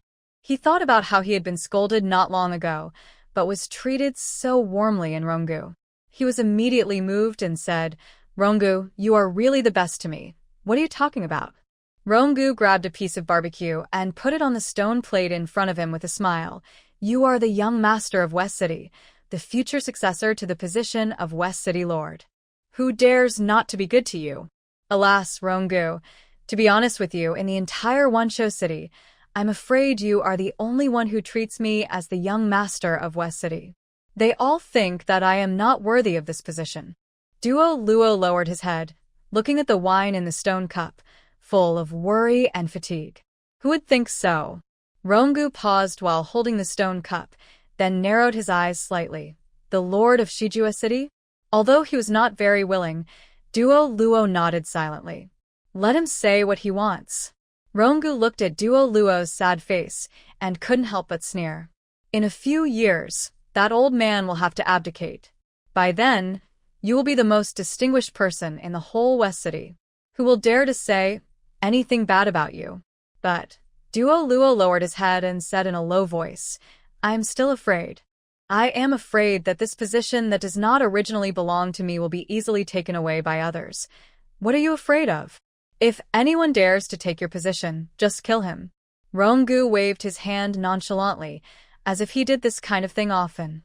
Duo Luo listened, nodded silently, but said nothing more.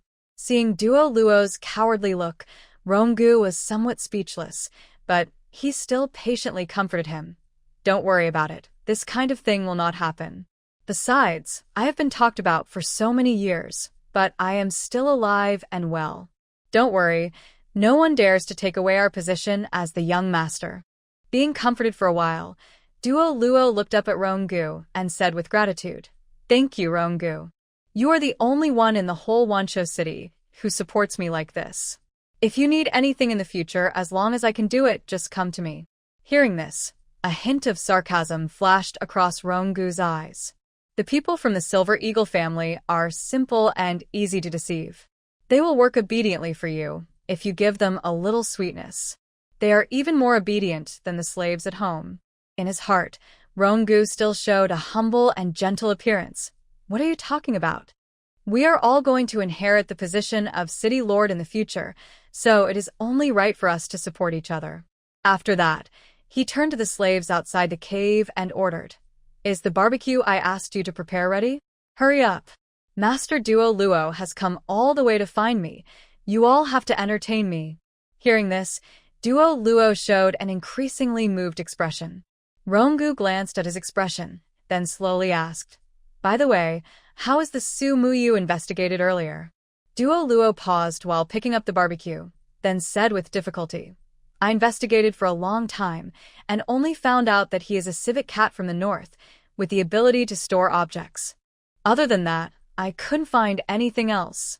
It's as if he appeared out of thin air. As for why he has so much sea crystal sand in his hands, the orcs who have had contact with him don't know either. Hearing this, Rongu's face darkened. It's impossible to find nothing. You must increase your efforts and find the beast men behind him. Only by finding his weak spot will he listen to me and hand over the sea crystal sand like those orcs on the beach. Okay. Duo Luo responded with lowered eyebrows. Although he was not very clear why Rongu did this, since it was his order, he would definitely do it. However, at this moment, a flurry of footsteps suddenly sounded outside the open stone door. Rongu looked up impatiently. What's going on? Is the barbecue I asked you to prepare ready? Don't worry. I'll help you check it out. When Duo Luo saw Rongu's impatient look, he immediately stood up and prepared to help check it out. Even though he was the guest, he was willing to do everything himself in front of Rongu. However, as soon as he reached the door, a sharp eagle claw pierced through him. Duo Luo was horrified and stepped back in a hurry, but the eagle's sharp claws still tore the animal coat on his chest. The eagle's claw was almost about to pierce his heart. Duo Luo was so scared that he broke out in a cold sweat. He looked up, but saw that the person opposite him was wearing a strange hat with a white veil covering his face. He could not see the other person's face at all. Who are you? Dora, who had escaped death, subconsciously wanted to call for help, but he saw that all the slaves outside had fallen to the ground silently at some point, and there was a faint and strange fragrance at the tip of his nose. This smell seemed strangely familiar to him. However, before he could remember, Rongu behind him laughed. It turned out to be you, the slave beside Sumu. How come Sumu has figured it out and is willing to cooperate with me? In Shual looked through the white veil in front of him at Rongu, who was sitting leisurely in the cave, and raised the corners of his lips coldly. Yes, she's thought it through, and asked me to come and discuss cooperation with you. After saying that, he strode forward, walked past the stunned Dora, and went straight in. Rongu snorted softly. You can't hold on for just 2 days. Humph, if I had known this earlier, why would I do this today? When I went to find you, didn't that guy Sumu refuse me solemnly? Now, he must come here in person and kneel down to beg me, otherwise I won't agree. His laughter was full of contempt and disdain, which made Dora, who was standing beside him, have an inexplicable bad feeling. He subconsciously looked at the tall man wearing a bamboo hat. He felt that the man in front of him was very familiar, so familiar that he felt an indescribable fear. Especially the strange fragrance that permeated outside the cave, which seemed to be the scent of the Silver Eagle family's secret colorful grass. In Shual looked at the person in front of him coldly and took out a bulging animal hide bag with his sharp eagle claws. This is what she asked me to apologize to you. With a hook of the eagle's claw, the buttons of the animal's skin were unfastened, revealing the white sea crystal sand inside. So many. Rongu's eyes widened, and he finally stepped forward without being tempted. That's better.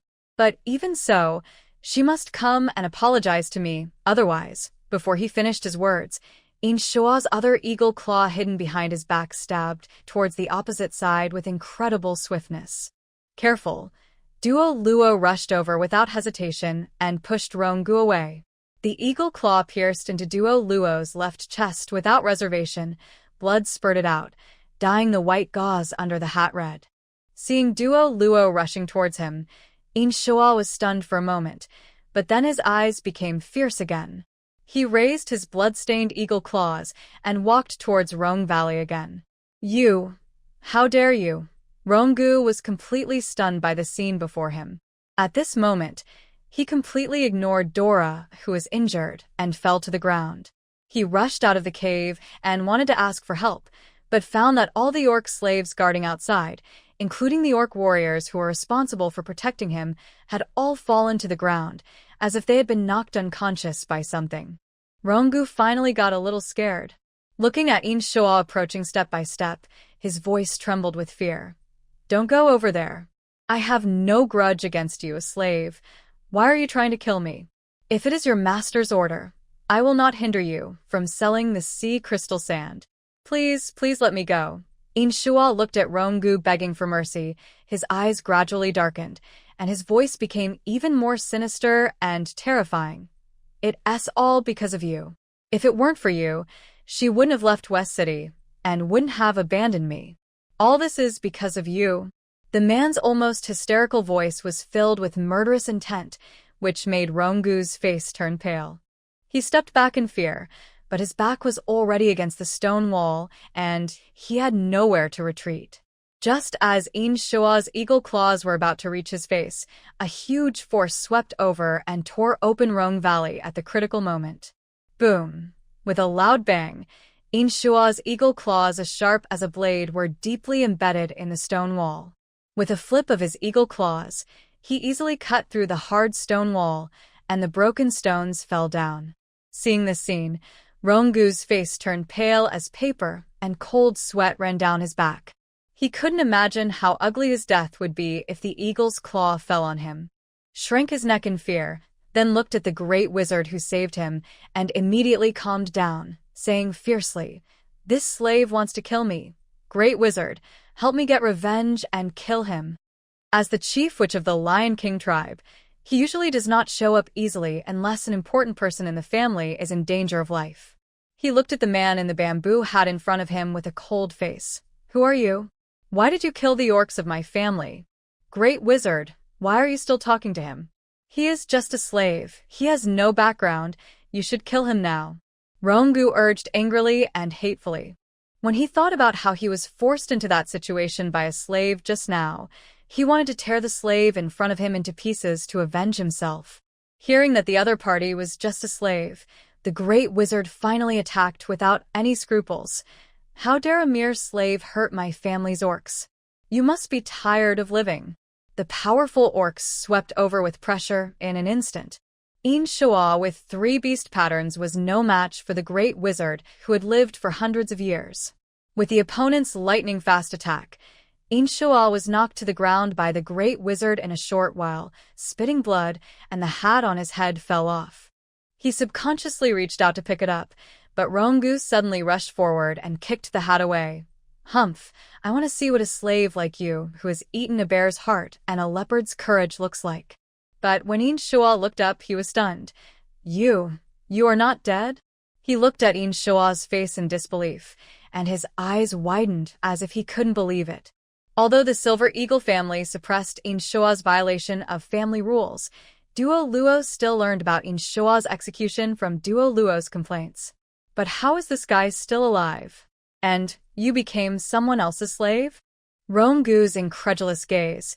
Shua didn't even bother to wipe the blood from the corner of his lips, and tried like crazy to pick up the hat that Rongu had kicked away. Rongu narrowed his eyes, as if he had discovered something interesting.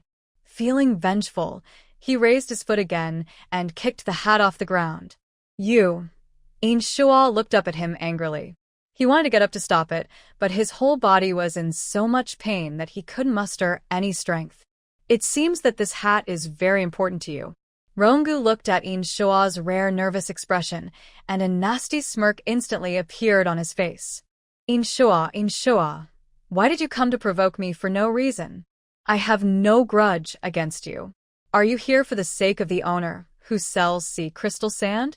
After that, he kicked the hat under his feet with disgust, even leaving several footprints on the clean white gauze, and said sarcastically, "But you are too depraved. You are willing to be someone else's slave? Stop it. Don't touch my hat. That's a gift from her." Shua screamed like crazy. His eyes were bloodshot and full of murderous intent. So this hat was also given to you by him? Rongu sneered even more sarcastically, then raised his foot, exerted all his strength on his toes, and ruthlessly stomped on the hat.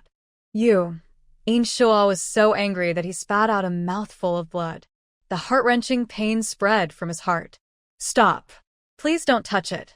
The hat that was being trampled under Rongu's feet like garbage. Shua almost made a pleading sound. He was gasping for breath, his nostrils were full of the smell of blood, and the pain in his heart instantly overwhelmed the pain in his body. I'm going to touch it. Not only will I touch it, I'm going to crush it. Looking at Shua lying on the ground helpless and furious, Rongu laughed wildly with utmost arrogance, and stomped on it a few more times, until the hat was trampled into a complete mess before he stopped with satisfaction.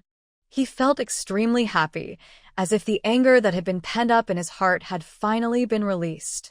So, what if he is the favored one of the Silver Eagle family? So, what if he has great talent? He still has to crawl at his feet and beg for mercy. Arrogant laughter. The light in Shua's eyes dimmed little by little, and the pain spreading throughout his body made his head feel dizzy and heavy. His silver-gray eyelashes trembled slightly, as if he could no longer hold on, and finally closed his eyes powerlessly. That's enough. The great wizard, who couldn't stand it any longer, finally stepped forward to stop it. "Tsk." Rongu kicked the tattered hat away and said sarcastically, "You can't bear this? You want to assassinate me with this little ability. Don't you know your own weight?" He spoke. He wanted to kick the fainted Shua a few times to vent his anger, but was stopped by the great wizard. He pointed at Duo Luo next to him and said, "He is the one you should be concerned about now. Think carefully about how to explain to the Lord of West City." "Humph, what's there to explain?"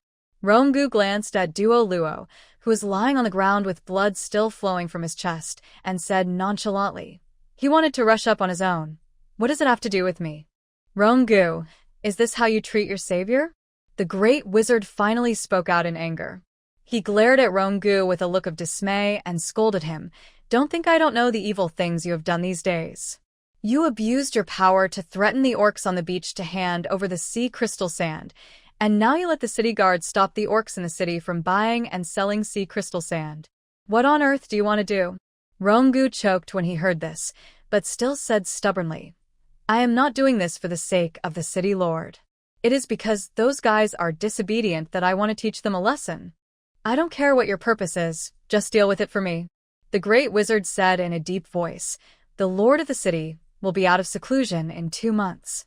If he knows what you have done, the entire Lion King family will be implicated by you. Rongu curled his lips in disdain. That old guy hasn't appeared for decades. How could he show up in 2 months? He said this. He was still a little scared in his heart. After thinking about it, he came in front of Duo Luo, then took out a black pill from his arms and stuffed the pill into the unconscious Duo Luo's mouth with some pain. Duo Luo's chest stopped instantly. The wound healed at a speed visible to the naked eye, and his pale face gradually turned rosy.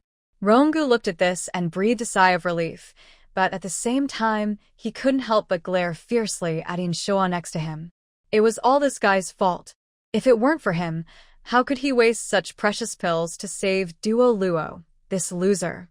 That was a life-saving pill that his family had spent countless efforts and resources to obtain, but he himself was reluctant to use it. Rongu stood up angrily, took out the bone blade from his arms, and walked towards Inshoa. Stopped him again. What do you want to do now? Rongu said. This guy wants to kill me. Can I fight back? The great wizard frowned. You are taking advantage of someone's misfortune. If you want revenge, wait until he wakes up. Rongu was dissatisfied. Are you still the great shaman of our family?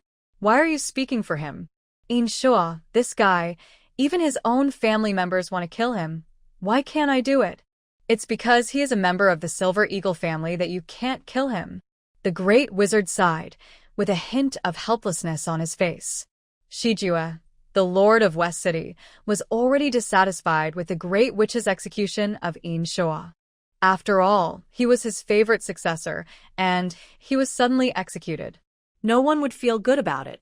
Inshoa was a man of extraordinary talent that the Silver Eagle family had rarely seen in hundreds of years. He had awakened 3 beast patterns at a young age, which made him even more powerful than the descendants of the other 3 city lords. It was a foregone conclusion that he would inherit the position of West City Lord, but unfortunately, something like that happened. If Shijua knew that Inshoa was not dead, he would try every means to save him, and their family naturally could not afford to risk this bad luck. What should we do then? Rongu subconsciously glanced at Duo Luo on the ground. He had finally made Duo Luo listen to him. If he knew that Inshoa was still alive, this guy would not be able to bear it with his cowardly personality, and his plan would fail. Rongu looked at Inshoa lying on the ground with a heavy gaze. He absolutely could not let Inshoa live. Even if he couldn't do anything, he could just find someone else to kill him. That way, their family wouldn't be implicated. Just as he was thinking about who to find a deal with Inshoa, footsteps suddenly sounded outside the cave. The great wizard's expression changed. Someone is coming, you handle it yourself. After saying that, he disappeared into the cave in a flash.